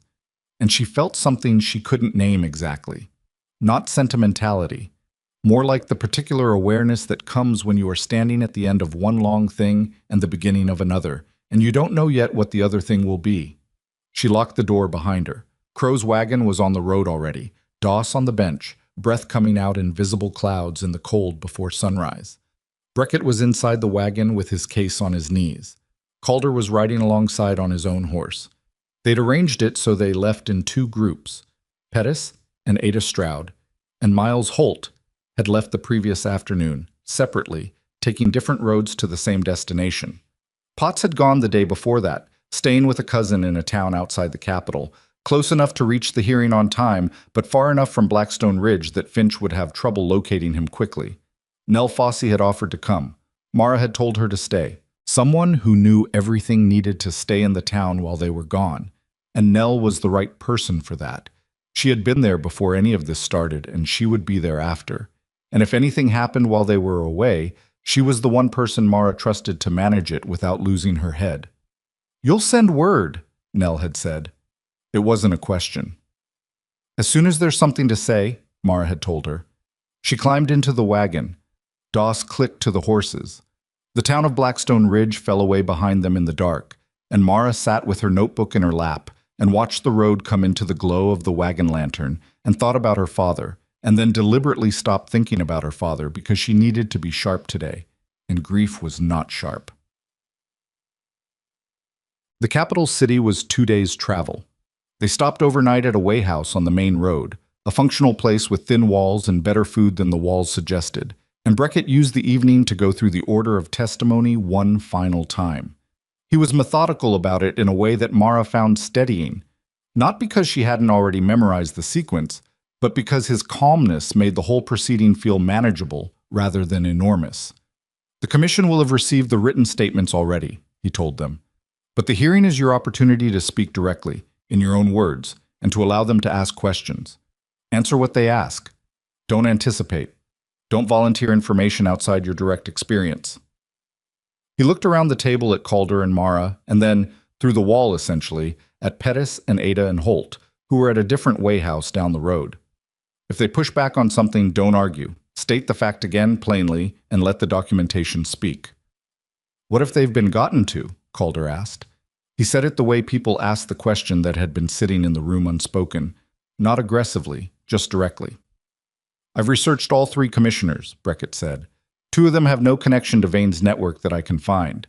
The third is less certain, which is why the order of presentation matters. We lead with the survey evidence because it's physical and technical and the hardest to argue with. By the time we get to the testimonial accounts, the structure of what the survey shows will already be in the room. And Vane? Mara asked. Will he be there? He has the right to appear as Meridian Trust's legal representative and respond to the Commission's findings. He'll almost certainly send someone. Whether he comes himself, I don't know. Beckett looked at her steadily. If he does come, you don't speak to him. You don't look at him. You address the Commission, you answer their questions, and you trust the documentation. She nodded. She'd been telling herself the same thing for 3 days. The Commission building in the Capitol was older than she'd expected. Stone and timber, the kind of construction that had been built to last because the people who'd built it had understood that what happened inside needed to feel permanent. The hearing room was on the 2nd floor, reached by a staircase with a worn center runner that told her this space had been used a long time. 3 long windows on the south wall, and a table at the front where the commissioners would sit, and rows of chairs behind a wooden rail for the parties. They arrived early. Pettis and Ada and Holt were already there. Ada in her good dress, Holt with his hat in his hands, and his jaw set in the way Mara recognized from the stories Crow had told her. The jaw of a man who had been told what he was worth and disagreed.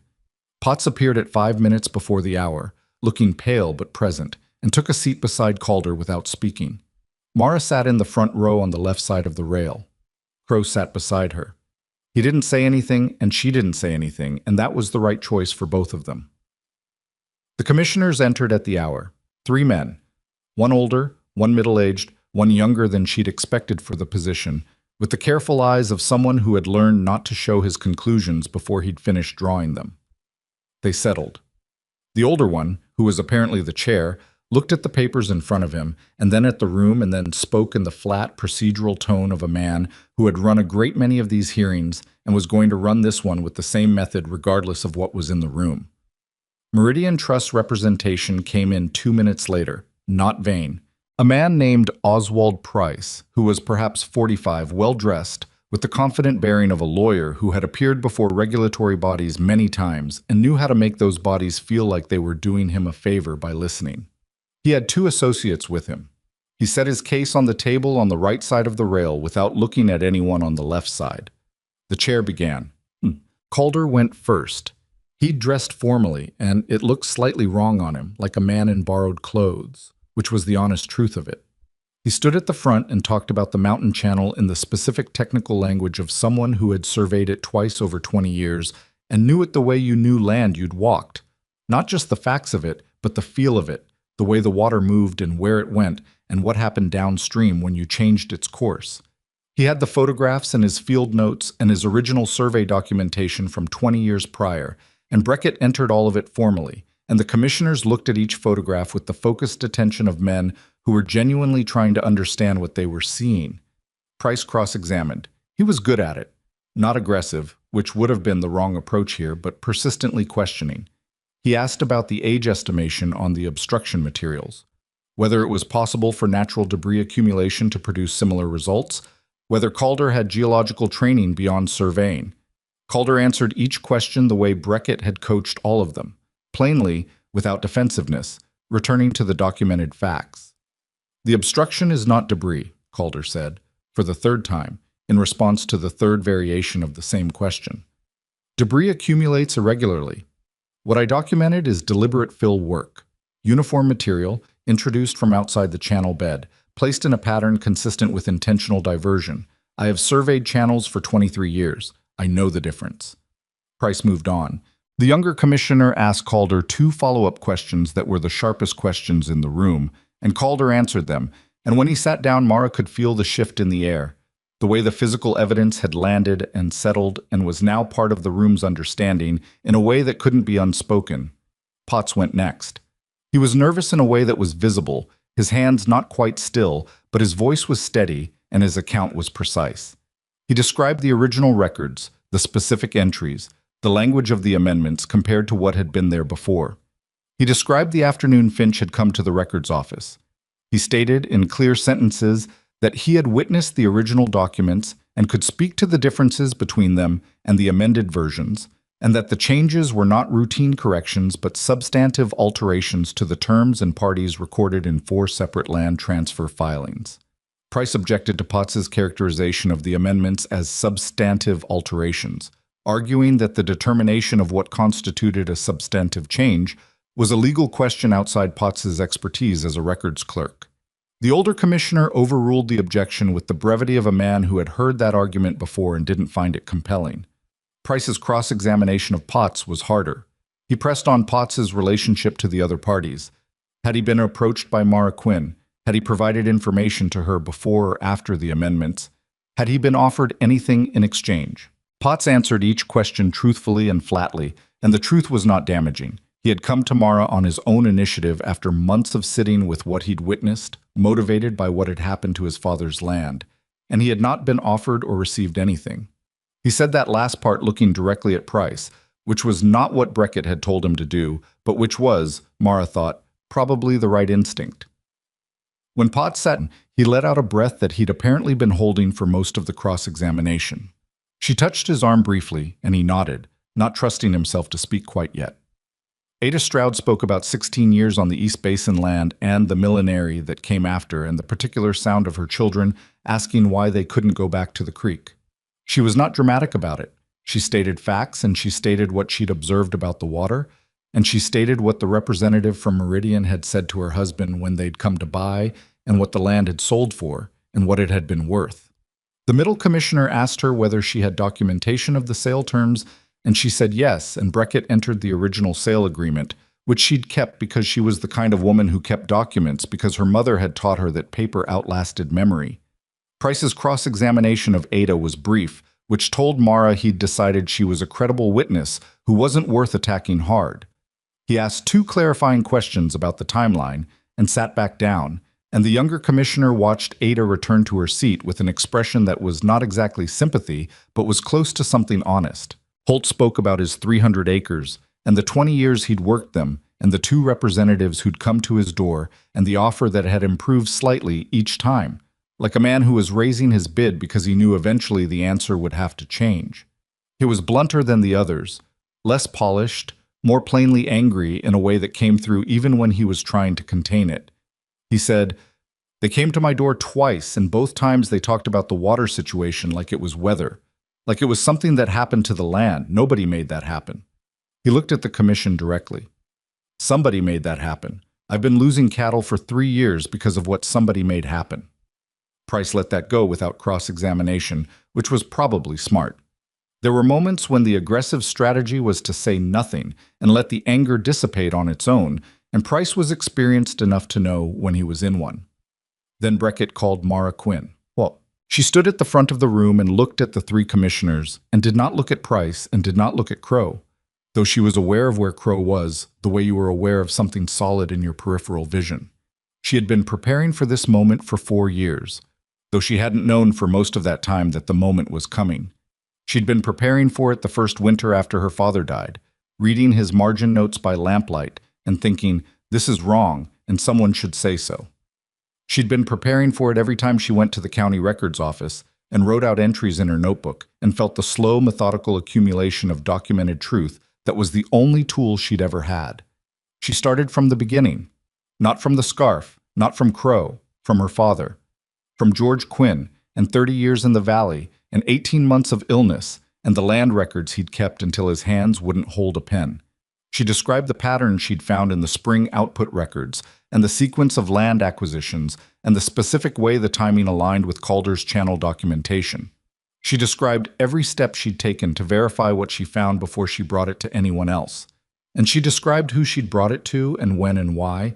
and she described the rock through her window and the night she'd been followed, and Finch's visit to the records office and the account Louise Hargrave had delivered on the main street 3 days before this hearing. She spoke for 45 minutes. She did not rush, and she did not elaborate beyond what the documentation supported. And she answered every question the commissioners asked with the same quality her father had always called staying with the fact. Not with the surrounding feeling, not with the implication, but with the specific documented thing itself. Price cross-examined for 20 minutes. He was careful with her in a way that told her Vane had briefed him on the risk of going too hard on the wrong witness. He raised the question of her relationship to Crow. She answered that Crow had been a source of resources and support after she had already been investigating for 4 years, and that the chronology of her documented research predated any contact with him by a margin that was itself part of the commission's record. He raised the question of her financial situation. She acknowledged it plainly, without apology, and noted that the commission was free to consider whether her economic circumstances made her research unreliable, or whether they made her the least likely person to have manufactured a fraud requiring years of sustained work with no guaranteed payoff. The older commissioner made a small sound at that, which might have been anything but which Mara chose to interpret as acknowledgement. When Price asked whether it was possible she had misinterpreted the land transfer records through unfamiliarity with standard legal practice, she said, "I've been reading land records in this county for 4 years. My father read them for 30. What I found isn't a misinterpretation of legal practice. It's a pattern of 14 acquisitions, all water adjacent, all purchased from families in financial distress, all at prices below documented market value, by a company registered to an agent who also served on the county commission panel that approved the channel reroute 11 years ago. That's not a reading of the records. That's what the records say." Price had nothing further. She sat down. The room was very quiet for a moment. Crow's shoulder was an inch from hers, and she was grateful for that inch without wanting to make anything more of it than what it was, which was the simple animal comfort of having something solid nearby. Breckett made his closing presentation for an hour. He walked through the full picture, the channel documentation, the amended records, the acquisition timeline, the commissioner connection, the testimony. He was not theatrical about it. He didn't need to be. The architecture of the thing spoke for itself, the way a well-built structure spoke for itself. And his job was to make sure the commission could see the whole shape of it, and not just the individual pieces. Price responded for 40 minutes. He argued natural drought, routine correction, circumstantial interpretation, the unreliability of one woman's marginal notes as the foundation of a regulatory investigation into a legitimate land company. He was skilled. He made arguments that were not stupid, and that would have been persuasive in a room where the survey photographs and Calder's field notes, and 14 documented acquisitions, and Potts's account of the amendments, and Ada Stroud's sale agreement, and Miles Holt's blunt specific anger did not already exist. But they did exist. That was the thing about documentation. Once it was in the room, it stayed. The commissioners recessed for 2 hours. Mara sat in the corridor outside the hearing room with the others, and nobody talked much. Pettis bought coffee from a cart in the building's lobby and brought it back and handed it around without comment, which was the most useful thing anyone did in that 2 hours. Holt sat with his hat on his knee and didn't move for most of it. Potts fell asleep for 20 minutes in his chair, which was the most human thing Mara had seen anyone do in days. Crow came and sat beside her at one point, not immediately next to her but close, and said quietly, "Whatever they decide today isn't the end of it either way. You know that." "I know," she said. "Breckett says if they rule for further investigation, Vane's office will appeal. It could be another year." "I know that too." He was quiet for a moment. "I just want to make sure you've thought about what you're going back to, in either case. The town isn't going to be easier than it was before you came here." She looked at him. "Was it easy before?" He almost smiled. "No, I suppose it wasn't." "Then it's not a new problem," she said. "It's the same problem with more people knowing about it, which is at least more honest than it was." He nodded once, slowly, and didn't say anything else, and she didn't need him to. The commission returned at mid-afternoon. The older commissioner read the findings in the same flat procedural tone he'd used to open the hearing, and Mara listened to each sentence with the specific attention of someone who has been waiting a long time and knows that how you hear something matters as much as what it says. The commission found sufficient basis in the submitted evidence to warrant a full formal investigation into Meridian Trust's acquisition practices in the Lower Basin region. The survey documentation of the mountain channel obstruction would be referred to the State Engineering Board for independent technical review.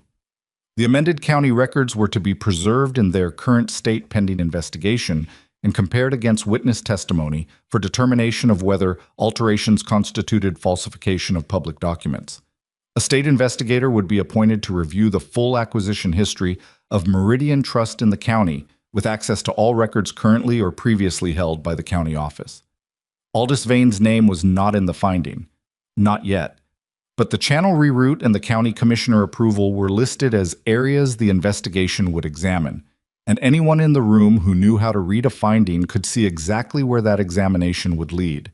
It was not a verdict. It was not a resolution. It was not the clean ending of anything. It was an opening, a formal, documented, legally binding opening that Meridian Trust and Aldous Vane could not close without the kind of action that would make everything they were trying to hide significantly more visible.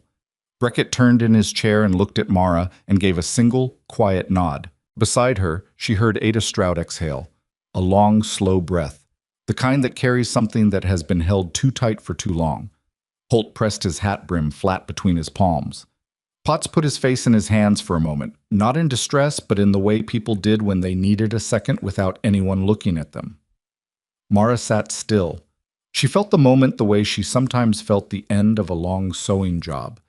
Not triumphant, not relieved exactly, but done in a way that was earned. The ache in her hands was real. The work had been real. What was in that commission's record now was real, and it would stay real, and that was the only kind of permanence she had ever trusted. The ride back to Blackstone Ridge took 2 days, the same as the ride out, but it felt different in the way that return journeys always felt different. The same road running in the opposite direction, the same landscape, but the weight of what you were carrying had changed. They didn't talk much in the wagon. Beckett slept for the first few hours, which he'd earned. Calder rode alongside and occasionally said something to Doss about the road conditions or the weather, the ordinary conversation of men who knew each other well enough to not need to fill silence. Mara watched the countryside and thought about the next thing, because there was always a next thing, and thinking about it was what she did when she needed to keep herself anchored to the present rather than spinning in the aftermath of something large. The investigation would take time. Beckett had said months, possibly longer. Vane's appeal, when it came, would add more time. The engineering board review of the channel would take time. All of it would take time, and none of it would be clean or fast or without moments when it seemed like the machinery was going the wrong direction. But the amended records were frozen. Meridian Trust could not now make another acquisition in the county without that acquisition coming under the scrutiny of state investigators. Miles Holt's 300 acres were not safe. The water situation wouldn't fix itself overnight. But the company that had been counting on him to run out of time could no longer be certain that its own time was unlimited. And the channel. Someone would go back to the Ridge Country with the engineering board's equipment and document what Calder had documented, more formally, with the authority of the state behind it. And what had been done to the water, the deliberate, calculated, patient theft of an entire valley's future, would be part of the official record. Her father had kept notes in the margins of land records because he'd believed that true things written down were harder to unmake than true things merely known. He'd been right. He'd started something that he hadn't been able to finish, not because he wasn't sharp enough or hadn't worked hard enough, but because one person working alone in the margins of things could only get so far. You needed other people. You needed Calder with his survey camera, and Potts with his shaking hands writing out what he'd seen, and Ada Stroud keeping her sale agreement in a box somewhere, because her mother had told her to keep documents. You needed Nell Fossey and Carl Pettis and Miles Holt refusing to sell because a man he trusted had told him the water situation wasn't weather. You needed Beckett and his 3-hour sessions in lamplight, and his patient, precise belief that the truth could be assembled and presented and held up in a room where it had to be answered. And she was honest with herself about this. In a way she was less comfortable being honest about in front of other people. You needed Ethan Crow. Not because he was wealthy, though the resources had mattered, not because he was powerful, though the protection had mattered, but because on a morning in a barn when she'd walked in with a notebook and said, "I need to tell you something," he had put down what he was doing and listened. completely, without deciding in advance what she was and what she was after and what she was worth. That had been the thing, the listening. It was a rarer quality than money, and it had mattered more. They reached Blackstone Ridge on the afternoon of the second day, coming in on the north road in the flat light of a winter afternoon, the town looking exactly as it always looked from a distance. Small and brown and wind-scoured, the kind of place that didn't advertise itself. Mara had lived here her whole life, and she still felt the particular complicated feeling of return, the one that contained both the weight of belonging to a place and the knowledge of everything that place had cost you. Nell was at the boarding house door before they'd fully stopped. She came down the steps with her coat half on and her reading glasses pushed up on her head, and she looked at Mara's face and said, "Tell me." "Investigation," Mara said. "Full formal, state level. They froze the records." Nell stood there for a moment. Then she said, "Your father would have," and stopped and pressed her lips together and didn't finish the sentence because she didn't need to, and they both knew it. "I know," Mara said. Nell put both hands briefly on Mara's face, the way old women sometimes did when they were confirming that someone was real and present and still standing. Then she let go.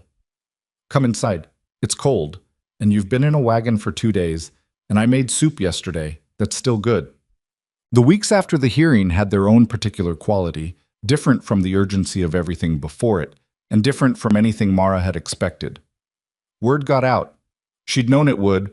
Blackstone Ridge was not a town that held information for long, and the hearing had involved too many people for the result to stay quiet. The way it spread through town was uneven and imperfect, the way true things always spread. Some people heard the accurate version, and some heard fragments, and some heard it first from Louise Hargrave, which meant they heard a version in which the state had agreed to look into a dispute between competing land interests, stripped of most of its meaning. But enough people heard enough of it, and what they heard was Meridian Trust was under state investigation for what it had done to the water. The town's response was complicated in the way the town's response to everything was complicated, because towns were made of people, and people were not simple, and some of them had been profiting from the situation in small ways, and some of them had been losing from it without knowing why, and some of them had known something was wrong for years, and had said nothing because saying something required a courage they hadn't been certain they possessed. Ada Stroud's shop had more customers than usual for a week. Mara wasn't sure whether that was solidarity or curiosity or just people who'd been meaning to buy a hat. It didn't particularly matter.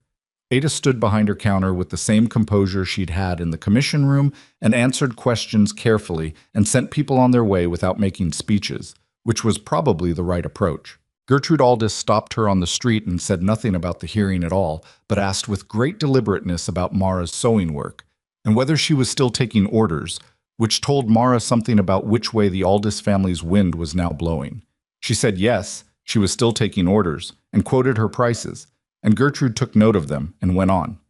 That was probably the most pragmatic conversation she'd had in months. Garrett Finch left Blackstone Ridge within a week of the hearing. She didn't see him go. She only knew because Doss mentioned it, in the way Doss mentioned things, flatly and without commentary. Finch's absence was its own kind of statement.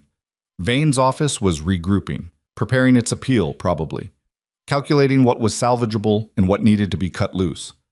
Aldis Vane himself she did not see for 2 weeks after she returned. Then one morning she walked past his office on the way to Calloway's and he was on the step, and they looked at each other across the 10 feet of open air between them. He was composed, impeccably so, the way he'd always been. 60 years old and white-haired and possessed of the confidence of a man who had never seriously expected to be held accountable for anything he'd done. But there was something in his eyes in that brief, direct exchange that she hadn't seen there before. Not fear exactly. Something more careful than that. A recalibration.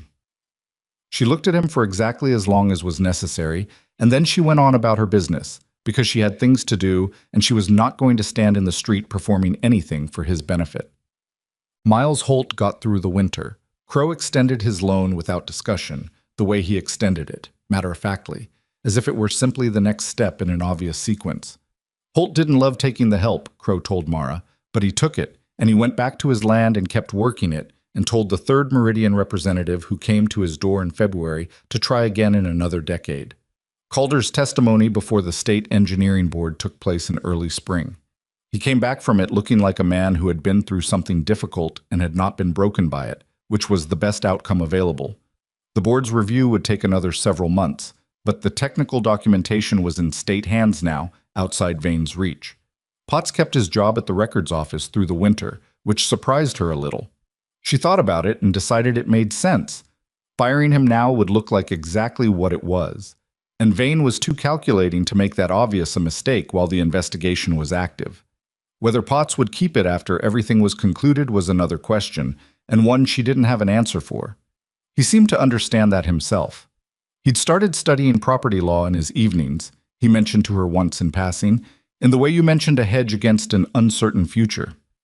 Spring came to the valley slowly, the way it always did in that part of the country. Grudging at first, a few warm days followed by cold ones, the grass taking its time about deciding to grow. The water situation didn't change dramatically in that first season, and she hadn't expected it to. The channel obstruction was documented and the state engineering board was reviewing it, but the actual physical work of opening the original flow path would take planning and equipment and time. And even after it was done, a valley that had been slowly drained for 11 years would not refill in a single season. She thought about this often, in the evenings when she was sewing. Recovery was slow. That was the thing people underestimated about damage. Not the damage itself, which was usually comprehensible, but how long the healing took, and how it didn't look like healing for most of that time. It just looked like the same brown grass and the same dry creek beds, and you had to know what was happening underground to understand that something had changed. She kept her notes. She kept meeting with Breckett, who came to Blackstone Ridge once a month to update her and Crow and whoever else needed to be in the room. She kept Potts's written account and her chronological record and all 14 documented acquisitions in the notebook under the board, not because she expected to need them again in the same way, but because the habit of keeping them had become part of how she understood herself.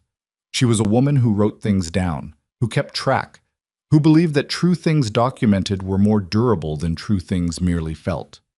She was at her work table on a March evening, working on the dark blue scarf she'd put aside months ago, when there was a knock at her door. She opened it to find Ethan Crow on her step, which was unusual. He'd always sent Doss before, and she'd met him at Pettis's or the fence line. He had his hat in his hands, and he looked like he'd been thinking about something long enough that he'd decided to stop thinking and come say it instead. "I wanted to return something," he said. He held out her notebook, not her current one, but the older one, the one Breckett had taken to the Capitol, and that had gone into the Commission's record as submitted documentation. "Breckett sent it back?" "Through me. He thought you should have it in person." He paused. "He also sent a note saying the appeal has been filed and he's confident it won't hold." She took the notebook. She held it for a moment, feeling its weight, the familiar worn cover, the pages dense with 4 years of work in her father's handwriting and then her own. "Good," she said. He didn't leave. He stood on her step with his hat in his hands in the cold March air, and she could tell there was something else he'd come to say. "I owe you an apology," he said. She looked at him. "For what?" "When you first came to the barn, I said I needed a few days." He looked at his hat. "I was being careful in the way people are careful when they're not sure yet whether to trust someone. I was measuring what you knew against what I thought you might be trying to get out of it." He paused. "It took me longer than it should have to stop measuring." She thought about that. She thought about the fence line meeting and the 3 hours with Breckett in Pettis's back room and the photographs of the mountain channel and the commission hearing and all the accumulated weight of the past several months. "You stopped," she said. "That's what mattered. It's not the same as trusting someone from the beginning." "No," she said. "It isn't. But most people don't stop at all. They measure for a while, decide it's too complicated, and go back to what they were doing." She looked at him. "You didn't do that." He was quiet for a moment. "Your father was a straight dealer," he said. "That's what I told you the first time we met." "Yes." "I didn't know then that you were too. I knew it by reputation, which isn't the same thing." He looked up at her. "I know it now." She felt the weight of that in a way she hadn't expected. Not sentimental, not overwhelming, but solid. The particular weight of being accurately seen by someone who had had every reason to look away. That was not a common thing in a life. You noticed it when it happened. "Come inside," she said. "It's cold and I was making tea." He came inside. He sat at her work table, the only table in the room, and she put the kettle on and they talked about the appeal and Calder's engineering board appearance and Miles Holt's spring planting for a while. And then they talked about other things, easier things, the kind of conversation that happened between people who had been through something difficult together and were now on the other side of it and finding out what they were to each other in the ordinary light of a regular evening. It was not smooth. They disagreed about two things and talked around a third. And there was a moment when she said something that came out wrong and had to be restated, which was how real conversations went. She liked that. The wrongness of it and the restating. The fact that nothing about the evening was performing itself. There is a particular kind of justice that doesn't arrive in a single moment. It doesn't come as a verdict read in a clean room with everyone watching. It comes slowly, in increments, through channels that are tedious and imperfect and take longer than anyone wants them to take. It comes because someone kept a notebook, because someone else surveyed a channel and wrote down what he saw, because a young records clerk stayed in the building when he should have gone home, and an old woman in a boarding house knew which thread to pull, and a man on a ranch decided to put down the harness and listen. Aldous Vane's appeal was denied 4 months after it was filed. The investigation that followed was the longest Breckett had ever worked. 14 months, 3 commissioners, 2 hearings, a technical report from the State Engineering Board that ran to 90 pages and concluded without ambiguity that the mountain channel obstruction was deliberate and had resulted in quantifiable harm to the lower basin water supply. Meridian Trust was found to have engaged in a pattern of predatory acquisition tied to manufactured scarcity. The company was ordered to divest 16 of its valley parcels, to pay restitution to 11 of the families who had sold under duress, and to fund the engineering work required to restore the original channel. Aldous Vane was censured by the state bar and removed from his position as county commissioner agent. He did not go to prison. The case for criminal fraud was built, but the bar for criminal conviction was high, and the commission worked within civil channels. That was the imperfection in it. That was the thing Mara lived with, the part that didn't resolve cleanly. The man who had engineered the slow drowning of a valley was censured and disbarred and professionally destroyed, and he still walked through the world, and some part of her had to accept that this was what accountability looked like in the real and imperfect operation of law and evidence and process. She accepted it. Not easily, not without anger, but honestly. She'd learned from 4 years of reading records that the alternative to imperfect accountability was no accountability at all, and she was not willing to let the perfect be the reason the achievable was abandoned. Ada Stroud's family did not get their East Basin land back. The restitution was money, which was real and mattered, but it was not the same as the land, and Ada knew that and said so plainly, and then used the money to buy a parcel on the North Road that was smaller than what she'd lost, but was hers, with clean water access, and she planted a kitchen garden that first spring. Her husband, who had been cautious all the way through, cried when the papers were signed. Ada did not. She got a shovel and started turning the soil. Miles Holt kept his 300 acres. The water returned to his West Basin land slowly. The engineering work on the channel took 18 months from the order to the completion, and the refilling of the aquifer took longer than that. But by the second year after the restoration, his spring grass was noticeably better. He paid back Crow's loan in full, in cash, and brought a jar of preserved plums along with the money, which Crow apparently had no idea what to do with but accepted graciously. Holt told Mara about it afterward with the particular pleasure of a man who had kept his land and paid his debts, and had strong feelings about both of those things being true at once. Potts left the records office eventually, not fired, but resigned, which was its own kind of statement about the difference between staying somewhere because you had no choice and leaving because you decided what you were worth. He went to Harlan County, studied properly, and eventually worked as a land records consultant for the very kind of commission that had heard Mara's evidence. She thought her father would have found that satisfying in a dry and specific way. Theo Calder retired from surveying 2 years after the hearing. He framed the engineering board's 90-page report. Not the whole thing, just the cover page which bore his name as the originating surveyor, and put it on the wall of his house, next to a photograph of the mountain channel taken before and after the restoration work. He didn't make a speech about it. He just put it on the wall. Mara Quinn finished the dark blue scarf in April of that first spring after the hearing. She wore it that winter, and the winter after that, and it was still good wool, and the work was still solid, and on the mornings when she walked through Blackstone Ridge with it.